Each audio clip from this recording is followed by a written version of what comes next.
सतगुरुदेव की जय। सर्वसंगत से प्रार्थना है, सत्संग प्रारंभ हो रहा है। कृपया सत्संग स्थल पर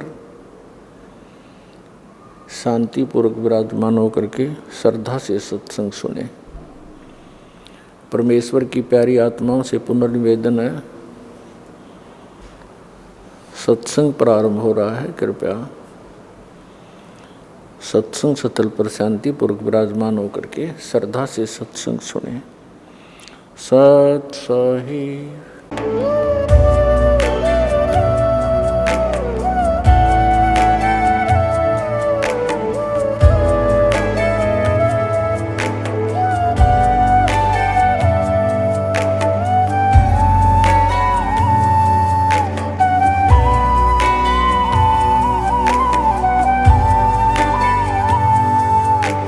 जब लग गुरु मिले न साचा, तब लग गुरु करो 10 पांचा। क्या गुरु बदल सकते हैं? क्या गुरु बदलने से पाप लगता है? आध्यात्म के इस मैदान में आखिर सही गुरु कौन है? गीता जी में वर्णित तत्वदर्शी संत कौन है? इन सभी प्रश्नों के उत्तर जानने के लिए अवश्य सुनिए जगत गुरु तत्वदर्शी संत रामपाल जी महाराज के मंगल प्रवचन। नमस्कार दर्शकों, प्रत्येक व्यक्ति यह जानता है कि परमात्मा एक ऐसी शक्ति है जो अंधे को आंख, कोडिन को काया, निर्धन को माया देता है। यही वजह है कि हम सभी देवी देवताओं की भक्ति में डूबे रहते हैं और देवी देवताओं से लाभ प्राप्ति के उद्देश्य से तरह तरह की क्रियाएं करते हैं। उन्हीं क्रियाओं में व्रत, तीर्थ यात्रा, गंगा स्नान आदि शामिल हैं। लेकिन आज हम आपको भगवान को प्रसन्न करने के लिए की जाने वाली क्रियाओं से जुड़े एक नहीं बल्कि 5 प्रश्नों के उत्तर इस वीडियो के माध्यम से देने वाले हैं, तो वीडियो को अंत तक अवश्य देखिए। सवाल नंबर 1, हिंदू धर्म में एकादशी, कृष्ण जन्माष्टमी, नवरात्रि, सोमवार, मंगलवार, शुक्रवार सहित अनेक तरह के व्रत किए जाते हैं। इनके करने का उद्देश्य क्या है और इन व्रतों के करने से लाभ होता है या हानि? दर्शकों, हिंदू धर्म में अनेक तरह के व्रत किए जाते हैं। यदि कहें कि सप्ताह के 7 दिन हिंदू धर्म में कोई ना कोई व्रत रखा जाता है, तो यह सुनकर आपको अतिशयोक्ति नहीं होगी, क्योंकि सोमवार को शिव जी के व्रत, मंगलवार को हनुमान जी और शुक्रवार को संतोषी माता का व्रत रखा जाता है। इसी तरह सावन सोमवार शिवरात्रि में शिव जी, नवरात्रि में दुर्गा जी, कृष्ण जन्माष्टमी में कृष्ण जी के व्रत व एकादशी सहित अनेक व्रत रखे जाते हैं, जो कि देवी देवताओं से लाभ प्राप्ति के उद्देश्य से किए जाते हैं। साथ ही सभी हिंदू धर्म गुरु, कथावाचक इन सभी व्रत करने की महिमा सुनते हैं और इनसे लाभ भी बताते हैं। लेकिन यदि आपको कहें कि व्रत करना शास्त्र विरुद्ध मनमाना आचरण है, इससे कोई लाभ नहीं होता है और ना ही इससे देवता खुश होते हैं, तो शायद आपको यकीन ना हो, तो देखिए पवित्र श्रीमद्भगवत गीता जी में व्रत के विषय में क्या कहा गया है। ये अध्याय नंबर 6 अब 16वें में कहा है कि अर्जुन यह योग न तो बहुत खाने वाले का और न बिल्कुल न खाने वाले का, यानी न तो, अब ये एकांतम है ना, ये देखो, न अति अंश असनत तु योग अस्ति च न एकांतम अनसत न अनसत, यानी अर्च एकांतम। अब एकांतम का अर्थ इन्होंने इकट्ठा कर दिया, बिल्कुल कर दिया। अब एकांतम माने एकांत स्थान पर भी बैठने वाले का योग पूर्ण नहीं होता, न घना खाने वाले का और न बिल्कुल न खाने वाले का, न तो अधिक खाने वाले का या बिल्कुल न खाने वाले का, और न एकांत स्थान पर बैठने वाले का, और न ज़्यादा सोने और आलसी का, सोने वाले का, और न अधिक जागने वाले का ये योग सफल होता है। अब यहाँ अपने आप कह रहा है कि ना तो अधिक खाने वाले का, ना बिल्कुल ना खाना यानी व्रत रखने वाले का, एकांतम मन एक स्थान पर बैठकर साधना करने वाले का, ना घना जागने वाले का, ना ज़्यादा सोने वाले का, ये योग सफल नहीं होता। तो परमात्मा अपने सब वेद में कहते हैं, प्रथम अंजल संयम राखे, योग युगत सब सतगुरु भाखे। प्रथम खाने पर संयम करे, अन्न जल पर संयम, यानी तो अधिक नहीं खावे, थोड़ा खावे, व्रत नहीं रखने को कहा। कम खावे, इतना नहीं खावे दड़ी पक्का खा ले, फिर अंगड़ाई टूटा आलस आ जा, पड़ के सो जा जमाई आवे। और इतना भी कम नहीं खावे कि आदमी कति कमर टेढ़ी हो जाए, फिर भूख लागे, कतर कतर काल जा करें जा, ध्यान भूख पर रहे, भक्ति कैसे होगी उसकी। अंजल संयम रखे, यानी संयम रखे अपना भोजन के ऊपर, अल्पाहार करे, इतना कम भी नहीं करे कि बिल्कुल आत्मुस जा, और ज़्यादा भी नहीं करे कि आलस और जमाई दुखी करे। संयम से खावे। और फिर नाम उठत नाम बैठत नाम सोवत जागवे, नाम खाते नाम पीते नाम सेती लागवे। नाम उठत नाम बैठत, सुता उठे आँख खुल जा, परमात्मा का मंत्र करे, 2-4 जिसे भी समय मिले, और फिर चलते चलते भगवान ने याद करे। खाना खान लगे तो मालिक की आरती, अन्नदेव की आरती करे, और जब तक रोटी परोसे इतने 5-4 मंत्रा का जोटा मार दे।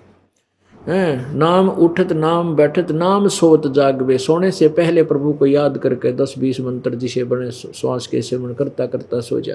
तो ऐसे हमने अपने अभ्यास को करना है। फिर सोपन में भी सांस सुमन चल पड़ेगा, सोपन में भी आपका सिमरण शुरू हो जाएगा श्वास का, या मंत्र बोलता रहेगा, तो वो भी आपके अकाउंट में लिखे जाएंगे। ऐसे हम भक्ति के धनी होकर के फिर परमात्मा प्राप्ति करेंगे। जिससे यह स्पष्ट होता है कि व्रत करने से कोई भी देवी देवता प्रसन्न नहीं होते, बल्कि यह शास्त्र विरुद्ध साधना होने के कारण व्यर्थ है। क्योंकि श्रीमद् भगवत गीता अध्याय 16 श्लोक 23 में कहा गया है कि जो साधक शास्त्र विधि को त्याग कर मनमाना आचरण करते हैं उन्हें कोई लाभ नहीं होता। देखिए पवित्र गीता जी के 16वें श्लोक में फिर ये भी कहा कि अर्जुन, यह योग न तो बहुत खाने वाले का और न बिल्कुल न खाने वाले का। बहुत खाना तो यूँ है, पेट डडी पक्का खा ले, अंगड़ाई टूटे, भक्ति हो को ना। और बिल्कुल न खाना, व्रत रखना, व्रत रखना भी गीता में मना है। और ये व्रत रखवाओ एकादशी का, ये कहाँ से लाए। और न बहुत सहन करने वाले सोने वाले का, और न अधिक जागने वाले का सिद्ध होता। यानी 16वें में तो ये भी कंसेप्ट क्लियर कर दिया है कि व्रत रखना भी व्यर्थ है, और ये एकादशी का व्रत तो बहुत महत्वपूर्ण कर बताते हैं। तो ये लोक वेद है, दंत कथा है, इनकी वेद शास्त्र विधि रहित ज्ञान है, उसके करने से कुछ भी लाभ नहीं होगा। गीता जी अध्याय नंबर 16 के श्लोक नंबर 23 के अनुसार। सवाल नंबर 2, तीर्थ स्थल क्या है? भारत में कौन कौन से तीर्थ स्थल हैं? इन तीर्थ स्थलों की स्थापना कैसे हुई? तीर्थों धामों पर श्रद्धा से दर्शनार्थ तथा पूजा करने से हिंदू गुरुजन बहुत पुण्य बताते हैं। यह साधना लाभदायक है या नहीं? दर्शकों, तीर्थ या धाम वे पवित्र स्थान हैं जहां पर या तो किसी महापुरुष का जन्म हुआ था, या निर्वाण यानी परलोकवास हुआ था, या किसी साधक ने साधना की थी, या कोई अन्य ऋषि या देवी देवताओं की कथा से जुड़ी यादगारें हैं। वहीं भारत में अनेक तीर्थ स्थल हैं जिनमें वैष्णव देवी, अमरनाथ, बद्रीनाथ, केदारनाथ, हरिद्वार, द्वारिकापुरी, जगन्नाथपुरी समेत अनेक तीर्थ धाम हैं जिनकी महत्वता हमारे हिंदू धर्मगुरु कथावाचकों द्वारा बताई जाती है। यही वजह है कि भगवान को पाने तथा भगवान से लाभ प्राप्ति की आस में श्रद्धालु बड़ी संख्या में इन धामों में जाते हैं। अब देखिए इन तीर्थ स्थलों की स्थापना कैसे हुई है। पर भी लेन जात है दुनिया, हमरा ज्ञान किने न सुनिया। ये वहां धक्के खान जाओ तीर्थों पर, वहां पता नहीं कहाँ का, हमारा ज्ञान किसी ने नहीं सुना। अपने आत्माओं ये तीर्थ कैसे बने? अब जैसे अमरनाथ धाम है, ये कैसे बना? पार्वती माता को भगवान शंकर जी ने उस स्थान पर एक सूखे वृक्ष के नीचे एकांत स्थान देखकर ये मंत्र दिया था। प्रथम मंत्र जो दास साहब को देता है, इसको मोक्ष मंत्र बोलते हैं। ये जितना मोक्ष कर सकता है। तो पार्वती जी को जहां वो उपदेश ग्रहण प्राप्त हुआ, शंकर भगवान ने वो मंत्र उनको दिया, ये अमर मंत्र, तो उनके लिए, उस पार्वती माता के लिए वो अमर धाम है, आप और हमारे लिए नहीं। अब जैसे ये तीर्थ और ये अमरधाम कैसे, जैसे आप जिसको यहाँ बरवाला में ये मंत्र मिला उसके लिए तो ये बरवाला है अमरधाम, और यहाँ बरवाला में ये दास हो नहीं और यहाँ कोई भी नहीं हो और यू खाली पड़ा हुआ आश्रम। अब जैसे किसी ने क्रोथा आश्रम में नाम लिया था, उसके लिए क्रोथा है आश्रम अमरधाम अमरनाथ। अब वहाँ कोई भी को नहीं, ये दास यहाँ पर बैठा है तो उस क्रोथा में माथा टेकने तो लाभ बना हुआ है। ये तो इस दास के वचन यहाँ सुनेंगे, सत्संग सुनेंगे, आशीर्वाद पाओगे तो यही लाभ होगा उसे। तो अमरधाम जो है वो एक आदरणीय स्मारक तो है कि यहाँ पर ऐसी घटना घटी थी, लेकिन आपके लिए वहां जाने से कोई लाभ नहीं होगा। आपको तो वैसा ही संत खोजना पड़ेगा जिसके पास वो अमर मंत्र हो, और वो अमर मंत्र आपको चाहे बरवाड़ा की गली में मिल जाए दास और वहां उपदेश प्राप्त हो गया तो वही आपके लिए अमरनाथ है। उस मंत्र से मोक्ष होगा, उस स्थान से नहीं। अपने आत्माओं जैसे तीर्थ कैसे बने, इसमें बहुत से प्रमाण है कि एक ऋषि था, उसने वहां बैठकर साधना की और उसने मोक्ष प्राप्त किया। अपने आत्माओं जैसे एक हमाम दस्ता होता है सामग्री कुटन का, दवाई दुई कुटन का, लोहे का मुसल सा वो 1.5 फुट का और 2 फुट का, वो 1.5 फुट का, 1 फुट का ऊंचा, 9 इंच चौड़ा होता है। वो किसी का पड़ोसी ने मांग लिया और उसने उसमें कुछ सामग्री गुट्टी अवन की और वो वापस दे गया मांझ धो के कति साफ करके, उनको लौटा गया जिसका था। उनको रात्रि के समय जब वो सोने लगे तो महक आ रही थी। उन्होंने देखा ये महक कहाँ से आ रही है, देखते देखते देखा ये तो इस हमाम दस्ते में से आ रही है। तो उन्हें देखा हो इसको तो पड़ोसी ले गया था मांग के, उसने कोई सामग्री कूटी है। अपने आत्मा उसने सारी सामग्री निकाल ली, कति साफ करके वापस लौटा दिया और फिर भी महक आ रही है। वो सामग्री जो उसमें कुटी थी वो अलग वस्तु है, तो वो महक जो उसके अंदर आवे थी थोड़ी बहुत अमाम दस्ते में 1 दिन के बाद खत्म होगी। अब ये तीर्थ एक अमाम दस्ता समझो, और जैसे उस ऋषि ने उसमें सामग्री कूटी यानी वो साधना वहां बैठकर की, वो सारी कमाई लेकर अपने उस धाम को चला गया जहां उसने उस साधना से जाना था। वो तीर्थ तो एक अमाम दस्ता है, उड़े 1-2 महीने 1-2 साल उसमें महक सी आवे, क्योंकि जहां संत ने साधना की होती है कुछ देर राहत मिलती है, लेकिन वो सामग्री वाला काम नहीं हो सकता। अब जैसे वो इतनी सामग्री कूटनी पड़ेगी उसमें महक अच्छी रोज लेने के लिए, यानी सत्य साधना आप कहीं बैठ कर लो जैसे उस ऋषि ने की। आप अपने घर पे करोगे आपके लिए वो तीर्थ आपका घर है, ना कि वो स्थान जहां पर किसी अन्य ने साधना की। वहां देखने जाने से हमें क्या लाभ होगा। जैसे ये दास पहले नगर नगर में सत्संग करने लगा, तो जहां किसी ने सत्संग सुना उपदेश ले लिया और वहां हम भट्ठी बना करके खीर बनाते, हलवा बनाते, सब्जी बनाते थे, और वहां से हम अगले शहर में चले गए और फिर कोई व्यक्ति ये बताने किसी को साथ लेकर जावे कि देखो यहाँ महाराज रामपाल का सत्संग हुआ था, यहाँ खीर बनी थी, यहाँ हलवा बना था, यहाँ बैठकर खावे थे। बुआ ना तो रामपाल वहाँ पर ना, वहाँ पर खीर ना हलवा, वो तो सूखी भट्ठी दिखानी है। हलवा और रामपाल जहाँ मिलेगा उड़े माल मिलेगा भाई। इसी प्रकार समझ लो इन तीर्थों और व्रतों को। तो ये सतलोक आश्रम आपके लिए उन सब धामों और तीर्थों का काम करेगा। यहाँ आओ, अपना कल्याण करवाओ। बोलो सतगुरुदेव।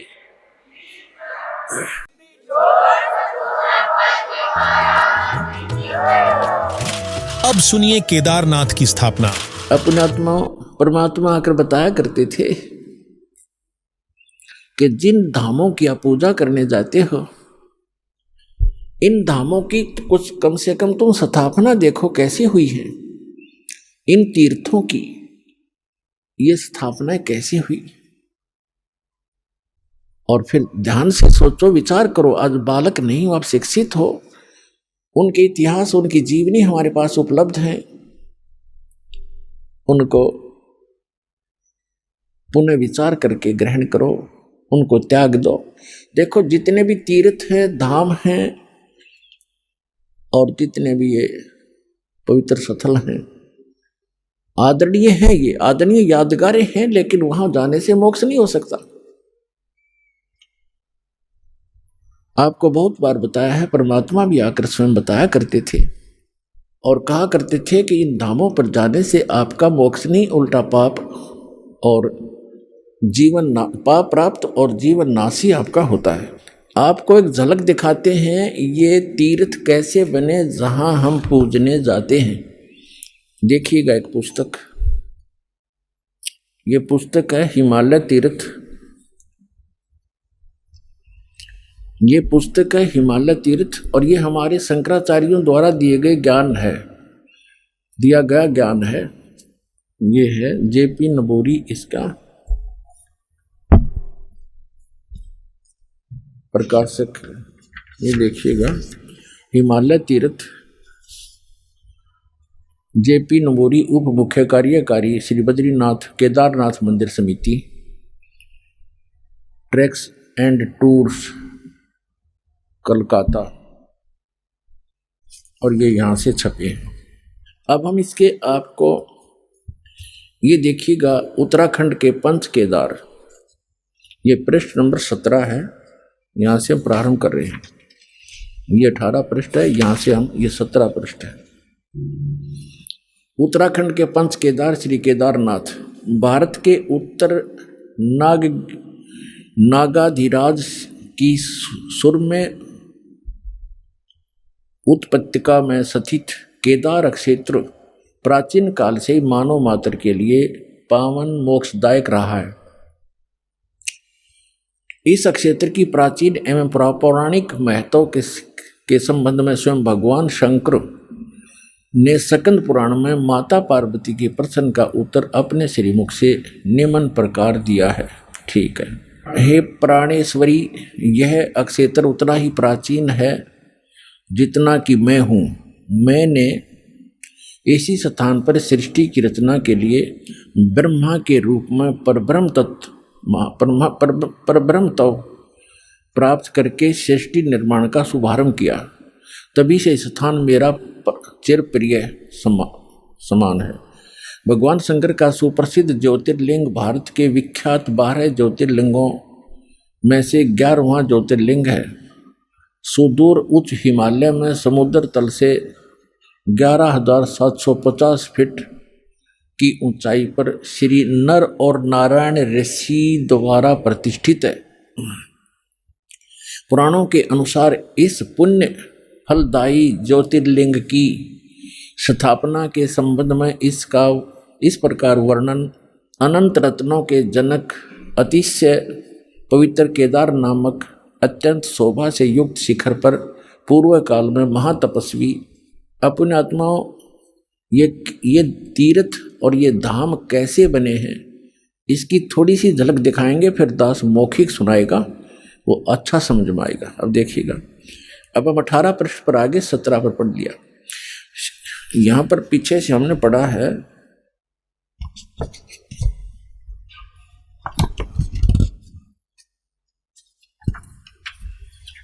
यहाँ से फिर पढ़े। ये है कि पवित्र केदार नामक अत्यंत शोभा से युक्त शिखर पर पूर्व काल में महातपस्वी कौन? ऋषि श्री नर और नारायण ने, ये 2 ऋषि थे, नर और नारायण ने भगवान शिव को प्रसन्न करने के लिए बड़ी कठिन तपस्या की। इस तपस्या से तीनों लोकों में उनकी चर्चा होने लगी, जिसकी सभी लोकों में प्रशंसा होने लगी। फलस्वरूप भगवान शंकर भी नर नारायण की तपस्या से प्रसन्न हुए और उन्होंने प्रत्यक्ष प्रकट होकर ऋषियों को दर्शन दिए। दोनों ऋषियों ने भगवान भोलेनाथ के दर्शन किए। दर्शन से आनंद विभोर होकर स्तुतियों और मंत्रों से उनकी पूजा अर्चना की। भगवान शिव ने अत्यंत प्रसन्न होकर उनसे वर मांगने को कहा। भगवान शंकर की यह बात सुनकर उन दोनों ऋषियों ने देवादिदेव महादेव से प्रार्थना की। यहाँ, हे प्रभु, यदि आप प्रसन्न हैं और वर देना चाहते हैं तो अपने इसी स्वरूप में जगत कल्याण एवं हमारी पूजा प्राप्त करने हेतु यहाँ सचित होवें, ताकि जगत का महान उपकार एवं भक्तों के मनोरथ आपके दर्शनों से परिपूर्ण हो। इस प्रकार भगवान शंकर नर नारायण की भक्ति से प्रसन्न होकर वहाँ सचित हुए। देवादिदेव महादेव, यदि आप हम पर प्रसन्न हों तो भक्तों के कल्याण हेतु आप सदा सदा के लिए अपने स्वरूप से इस स्थान पर स्थापित करने की कृपा करें। अपने स्वरूप को यहाँ स्थापित करने की कृपा करें। यहाँ आकर आपका दर्शन पूजन करने वाले मनुष्यों को आपकी अविनाशी भक्ति प्राप्त होगी। ऋषियों की प्रार्थना सुनकर भगवान शिव ने ज्योतिर्लिंग के रूप में वहाँ यह वास करना स्वीकार कर लिया। भगवान शिव से वर मांगते हुए नर और नारायण ऋषियों ने इस ज्योतिर्लिंग और इस पवित्र स्थान के विषय में जो कुछ कहा है वह अक्षर से सत्य है। इस ज्योतिर्लिंग के दर्शन पूजन तथा यहाँ स्नान आदि करने से भक्तों के लौकिक फलों की प्राप्ति के साथ साथ अचल शिव भक्ति और साथ ही मोक्ष की प्राप्ति भी सहज हो जाती है। हिमालय में केदार नामक पर्वत शिखर पर प्रतिष्ठित होने के कारण इस ज्योतिर्लिंग को श्री केदारेश्वर ज्योतिर्लिंग के नाम से जाना जाता है। केदार शब्द का शाब्दिक अर्थ है ऐसे स्थान से होता जहाँ दलदल एवं अति मात्रा में पानी हो। केदार क्षेत्र में यही स्थिति है, क्योंकि भगवान शंकर जलधारा प्रिय हैं। नर और नारायण ऋषियों के पश्चात अन्य ऋषि मुनियों व भक्तों द्वारा यह ज्योतिर्लिंग पूजित रहा। तत्पश्चात महाभारत काल में पांडवों द्वारा गोत्र हत्या अर्थात महाभारत युद्ध में अपने भाई बंधुओं आदि की हत्या के पाप से मुक्त हेतु यहाँ पर देवादिदेव महादेव की आराधना की गई। इसी प्रसंग में पुराण में एक कथा आती है। अपने आत्मा पहले ये निष्कर्ष बताते, थोड़ा उसके आगे और शेष आपके पढ़ के सुनाऊंगा, क्योंकि वर्तमान में एक बहुत दुर्दांत घटना घटी है जिससे आत्मा रो रही है, दुखी है, क्योंकि वो भी हमारे एक तरफ भटक रहे थे। परमात्मा के लिए वहां गए और वहां उनको क्या मिला सर्वविदित है, कहने की आवश्यकता नहीं। अब क्या बता रहे हैं कि नर और नारायण नाम के दो ऋषि वहां तपस्या करा करते उस दलदल में। केदार माने दलदल, और उनकी तपस्या से प्रसन्न होकर भगवान शिव आगे। तो पुण्यात्माओं, भगवान शिव कौन आगे?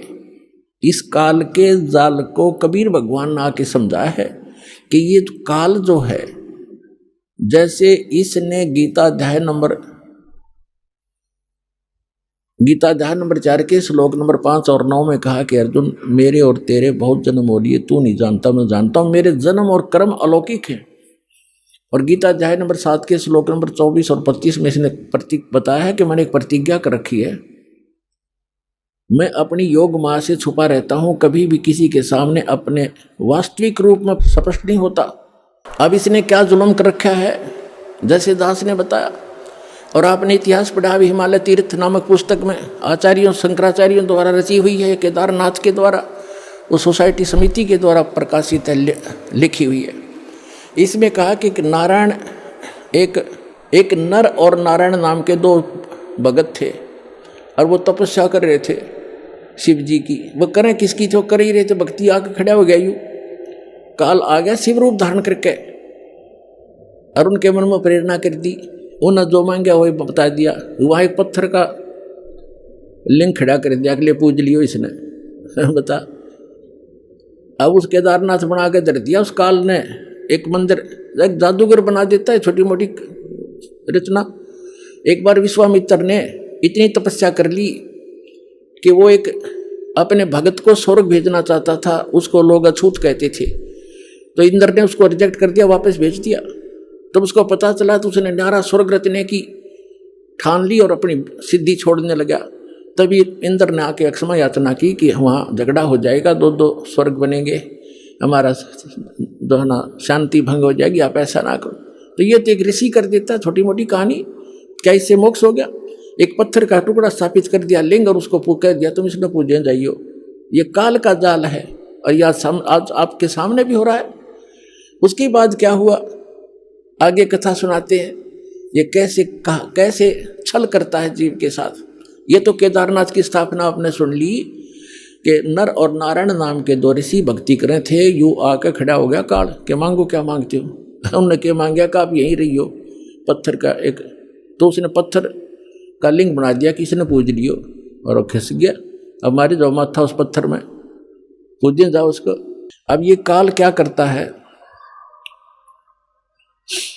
ये काल क्या करता है, कैसे छल किया उसने।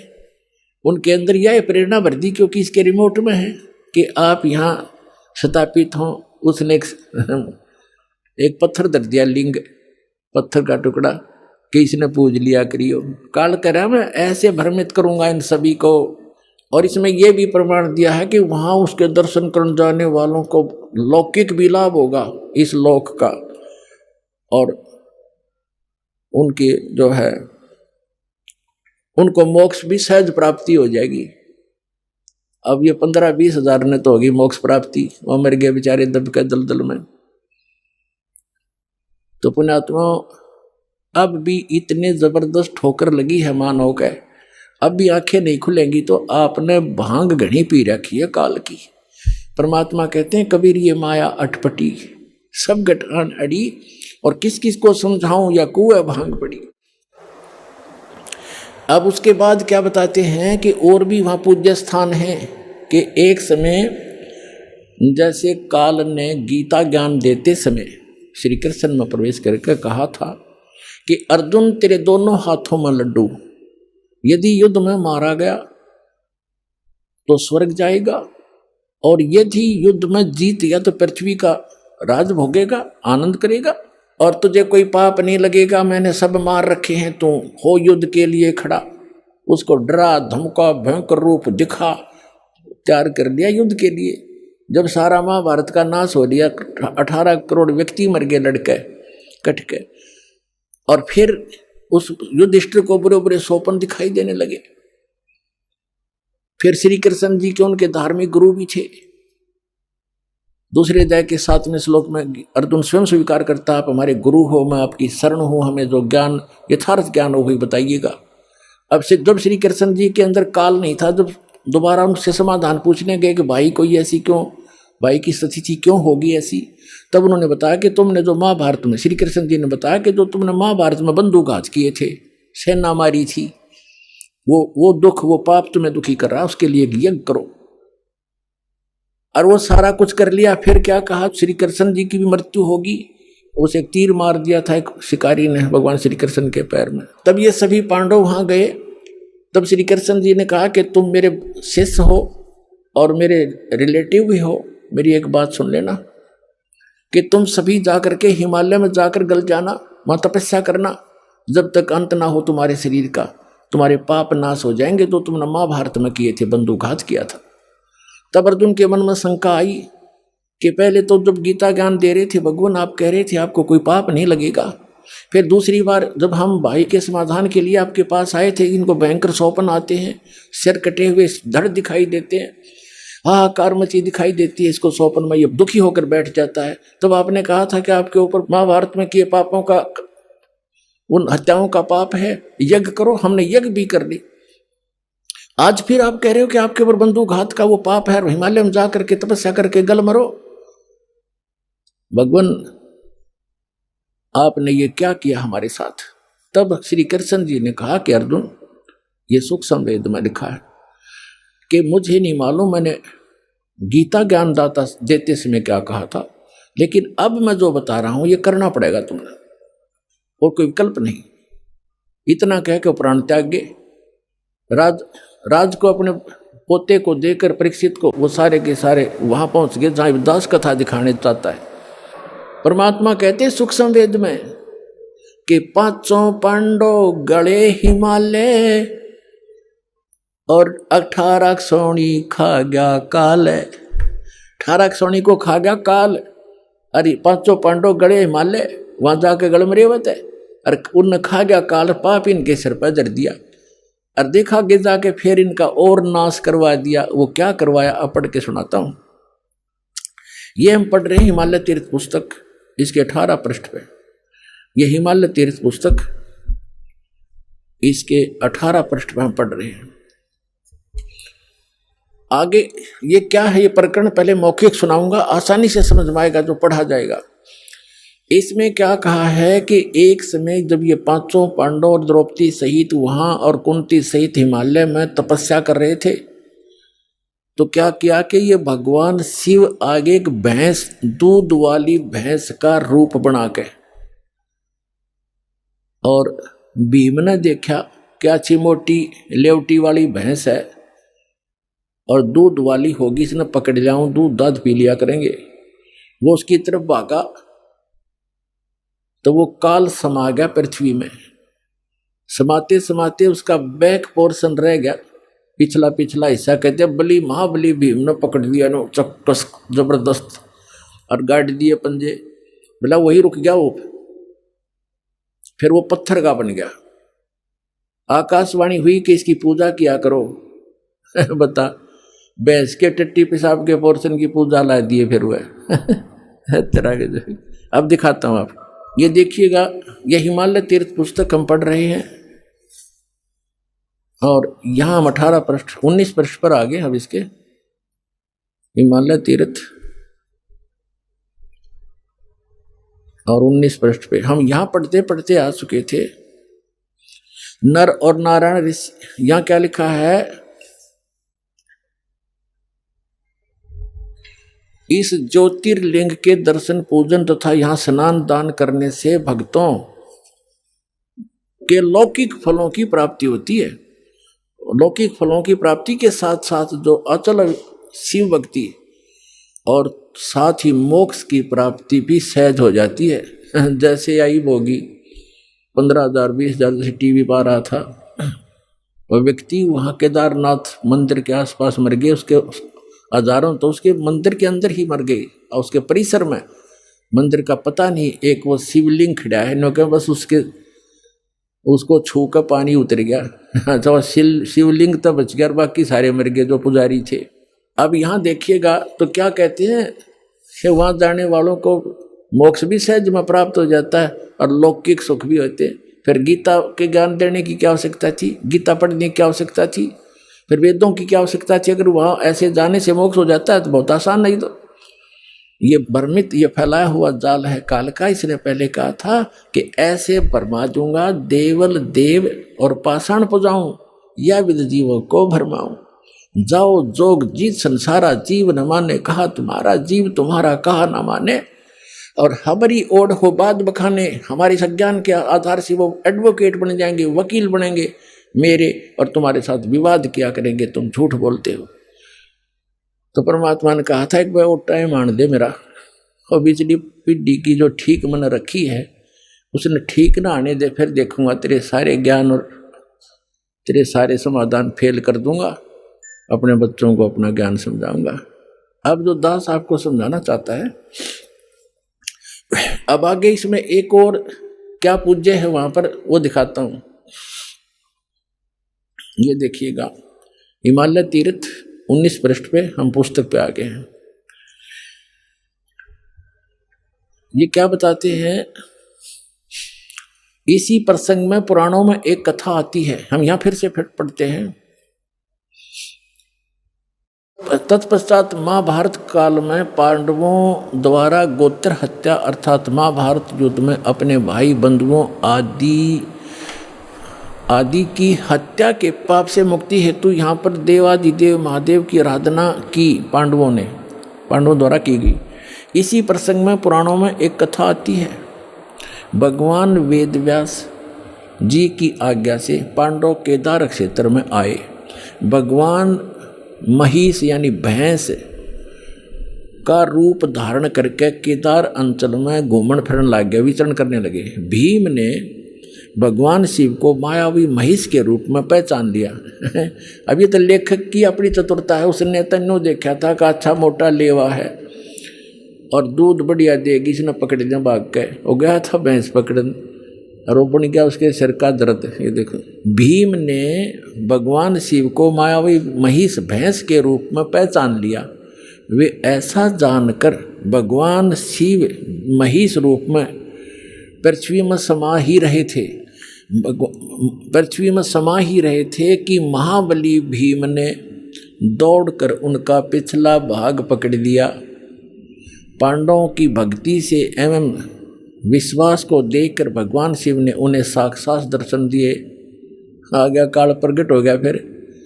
और गोत्र हत्या, गुरु हत्या पाप के फलस्वरूप प्रायश्चित के रूप में भीम द्वारा पकड़े गए पृष्ठभाग की पूजा अर्चना का आदेश देकर वहाँ से अंतर्ध्यान हो गए। पृष्ठभाग ने शिला रूप धारण किया, पत्थर बन गई। फिर वो पिछला भाग जो पांडवों द्वारा पूजित हुआ वह तब से आज तक पूजित है। पुण्यात्मा देखो, अब ये है वो एक केदारोन्मत यो भी है, जो भैंस की पिछला टट्टी पेशाब का पोर्शन बाकी रह गया, वो पत्थर बन गया। और काल आ गया शिव रूप धारण करके और कहा कि इसने पूजा करियो, थारे सारे पाप कट जाएंगे। ये कट गए पाप, वहाँ हो गया नाश। ऐसा दुख हो रहा है दास को। अब ये केदार कैसे बने थोड़ा ये दिखाते हैं, देखिएगा। आज तक पूजित है। भीम द्वारा पकड़े गए पृष्ठ भाग को पूजा अर्चना का आदेश देकर वही अंतर्ध्यान हो गए। पृष्ठ भाग उस भैंस का पिछला हिस्सा टट्टी पेशाब का पोर्शन ने शिला रूप धारण कर किया, जो पांडवों द्वारा पूजित हुआ और वह तब से आज तक पूजित है। महिष का अगर भाग नेपाल में जाकर प्रकट हुआ, जो पशुपति नाम के नाथ के नाम से विख्यात हुआ। अब बताओ, अब नेपाल में भी ये कल कर गया काम, अगला हिस्सा मुंह वहाँ दिखा दिया, कहते वहाँ निकल कर प्रकट हो गया और वहाँ कह दिया भाई वो ऐसे पांडवों को मिलो। उन्होंने फिर बताया कि यहाँ ऐसे समाये थे और नेपाल में निकले वहाँ जाकर, वो शर वहाँ पत्थर हो गया। अब वहाँ एक मंदिर बन गया पशुपति नाथ का, वहाँ लाग गए पूजा कर। कोई बात है, काल का फैलाया जाल है सारा। नेपाल के अंदर जो जाते हैं श्रद्धालु पूजने के लिए, ये भी वही काल का जाल है। आगे देखो, वो पशुपति नाथ से विख्यात हुआ नेपाल में। फिर क्या बताते हैं, भैंस के अन्य 4 भाग क्रम से तुंगनाथ में बाहु, रुद्रनाथ में मुख और मध्य महेश्वर में नाभि, कल्पेश्वर में जटा। इस प्रकार केदारनाथ को छोड़कर महेश रूपी यानी भैंस रूपी भगवान शंकर के अन्य 4 भाग केदार क्षेत्र में प्रतिष्ठित हुए। केदारनाथ सहित ये स्थान 5 केदार नाम से विख्यात हुए। ओए होए होए होए। ये पर भी लेन जात है दुनिया, हमरा ज्ञान किने ना सुनिया। त्विनात्माओं, इस काल के जाल को समझो और इस सतलोक आश्रम बरवाला में आओ और अपना कल्याण करवाओ। अब जानिए तीर्थ स्थल अमरनाथ की स्थापना की यथार्थ जानकारी। जहां आज अमरनाथ नाम से एक धाम बना हुआ है, वो अमरनाथ कैसे बना था उसकी ये सारी स्टोरी है। सुनो, ध्यान से सुनना। उस स्थान पर एक सूखा वृक्ष था जिसके टहनी नहीं, पत्ते नहीं थे, सूखा खड़ा था। उसके नीचे जाकर उसके पास बैठ गए भगवान शिव और पार्वती और कहा कि यहाँ इसलिए बैठे कि कोई पक्षी भी आ गया तो आता भी दिखेगा, क्योंकि पत्ते हैं नहीं, तो उसको उसमें मंत्र देना बंद करके उसको भगा दिया जाएगा। उस सूखे वृक्ष की खोगर में एक सुराख से होते हैं, बड़े बड़े पेड़ और भारे भारे, तो पेड़ खत्म हो गए और उसके अंदर एक सुराख सा होता था, उसको खोगर बोल रहे हैं देसी भाषा में। उस वृक्ष की खोगर में एक तोता, मादा तोता ने अंडे उत्पन्न कर रखे थे। वो भगवान शिव को पता नहीं था, तो भगवान शिव ने वहां बैठ के पार्वती को बैठा लिया, एक आसन बिछा के, आप भी बैठ गए और वहां पर ऐसे जोर जोर से 3 बार तारी बजाई ने, इतना भयंकर नाद होया। आसपास के जितने भी पक्षी थे, पशु थे, वो इतने भयभीत हो गए, उड़ गए, भाग गए दूर। अब तब पार्वती जी को भगवान शिव ने कौन सा मंत्र दिया था? जो दास आपको प्रथम मंत्र देता है, ये 5 नाम का, ये बीच बीच के 5 नाम दिए थे। आपको तो कंप्लीट कोर्स दिया गया, क्योंकि इनको कंप्लीट ज्ञान नहीं था। ये 5 नाम का जो चक्कर है, ये बहुत पुराना है। लेकिन ये 5 नाम कौन से थे, ये बताए नहीं जाते, जिस कारण से अन्य लोगों ने अटकल लगाकर अन्य नाम शुरू कर दिए। ओंकार, निरंकार, ज्योत स्वरूपी, ज्योत निरंजन, सतनाम और फलाना नाम। ये वो मंत्र नहीं है। और इन 5 नामों से मोक्ष नहीं है, पूर्ण मोक्ष नहीं है, ये सहयोगी है उस मोक्ष के। जैसे प्राइमरी कक्षा है, 5वीं कक्षा पढ़ ली, ये कंप्लीट पढ़ाई नहीं हुई, ये प्रथम स्टेज है उसकी। तो ये समझो, जैसे फर्स्ट एड होती है, तो भगवान शिव ने पार्वती जी को मंत्र सुनाने शुरू किए। अब दोनों पुण्यात्मा थे, युगों युगों की भक्ति युक्त थे, अंतःकरण निर्मल था, सोच अच्छी थी। भगवान शिव बताने लगे कि मूल कमल में गणेश जी है। हमारे शरीर में जो बैकबोन है, रीढ़ की हड्डी, ये यहाँ से प्रारंभ होती है और नीचे गुदा के पास तक चली जाता है, डंडा सा। इसके अंदर की साइड में जहां ये समाप्त होती है, उससे 2 उंगल ऊपर गणेश जी का मूल कमल बोल रहे हैं इसको, मूल चक्र। बता के वहां पर मूल कमल है, उसमें गणेश जी का चैनल है। इसको चैनल समझो, ये शरीर टीवी है और इसके अंदर ये कमल, ये चैनल है। जैसे कोई कार्यक्रम हो कहीं रहा है, रिले कहीं से हो रहा है, देख हम टीवी पर रहे हैं, जौन सा चैनल ऑन कर लिया उसी पर देख लेते हैं। तो ये चैनल समझो हमारे शरीर में बने हुए कमल चक्र। लेकिन ये जो चक्र हैं, जो ये टीवी चैनल है, ये तो भौतिक है। ये शरीर के अंदर भी भौतिक होते हुए भी आध्यात्मिक सिस्टम से चलते हैं। ये इतना अंतर है। तो उसका बताया कि इसका किलियम नाम है। उसके बाद बताया कि इसके ऊपर 2 उंगल ऊपर एक स्वादिष्ठान चक्र है, जिसको संतों ने स्वाद चक्र कहा है। और इसके अंदर सावित्री और ब्रह्मा जी का ये चैनल है, यानी उनके लोक में जो कुछ भी हो रहा है उसका कनेक्शन इस चैनल से है, इस कमल से है। और इसका ओम मंत्र है।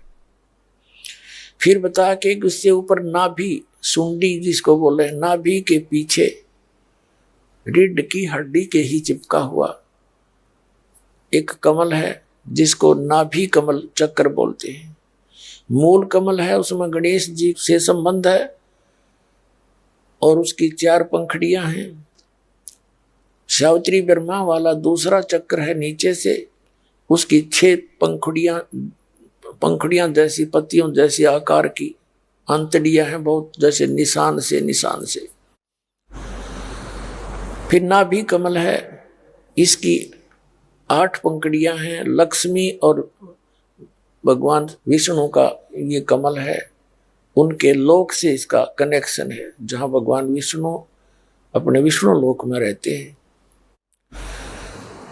उसके बाद हृदय कमल है, ये दोनों सतन है, इनके ठीक मध्य में, यहाँ पर और बैक साइड में, इसके बैक में और रीढ़ की हड्डी के अंदर की तरफ, ये इसको हृदय कमल कहते हैं। इसमें शिव और पार्वती का वास है, ये शिव का लोक है। और इसका मंत्र सोहम मंत्र है। इसकी 12 पंखड़ियां हैं, पत्तियां हैं कमल जैसी, ऐसे निशान से बने हुए पूरे इस रीढ़ की हड्डी के अंदर की तरफ मांस के ऊपर ऐसे चिपके हुए निशान से नजर आते हैं। उसके बाद कंठ कमल है। इस कंठ कमल में श्री देवी के उस लोक का कनेक्शन है। ये उस देवी का कमल है। इसकी 16 पंखड़ियां हैं। इसका श्रीयम नाम है। तो ये 500 नाम जब बताने लगे, शिव जी भगवान बता रहे थे, जब कंठ कमल तक बता दिया, उसके बाद बता के इससे आगे सहस्रार कमल है, त्रिकुटी कमल है एक।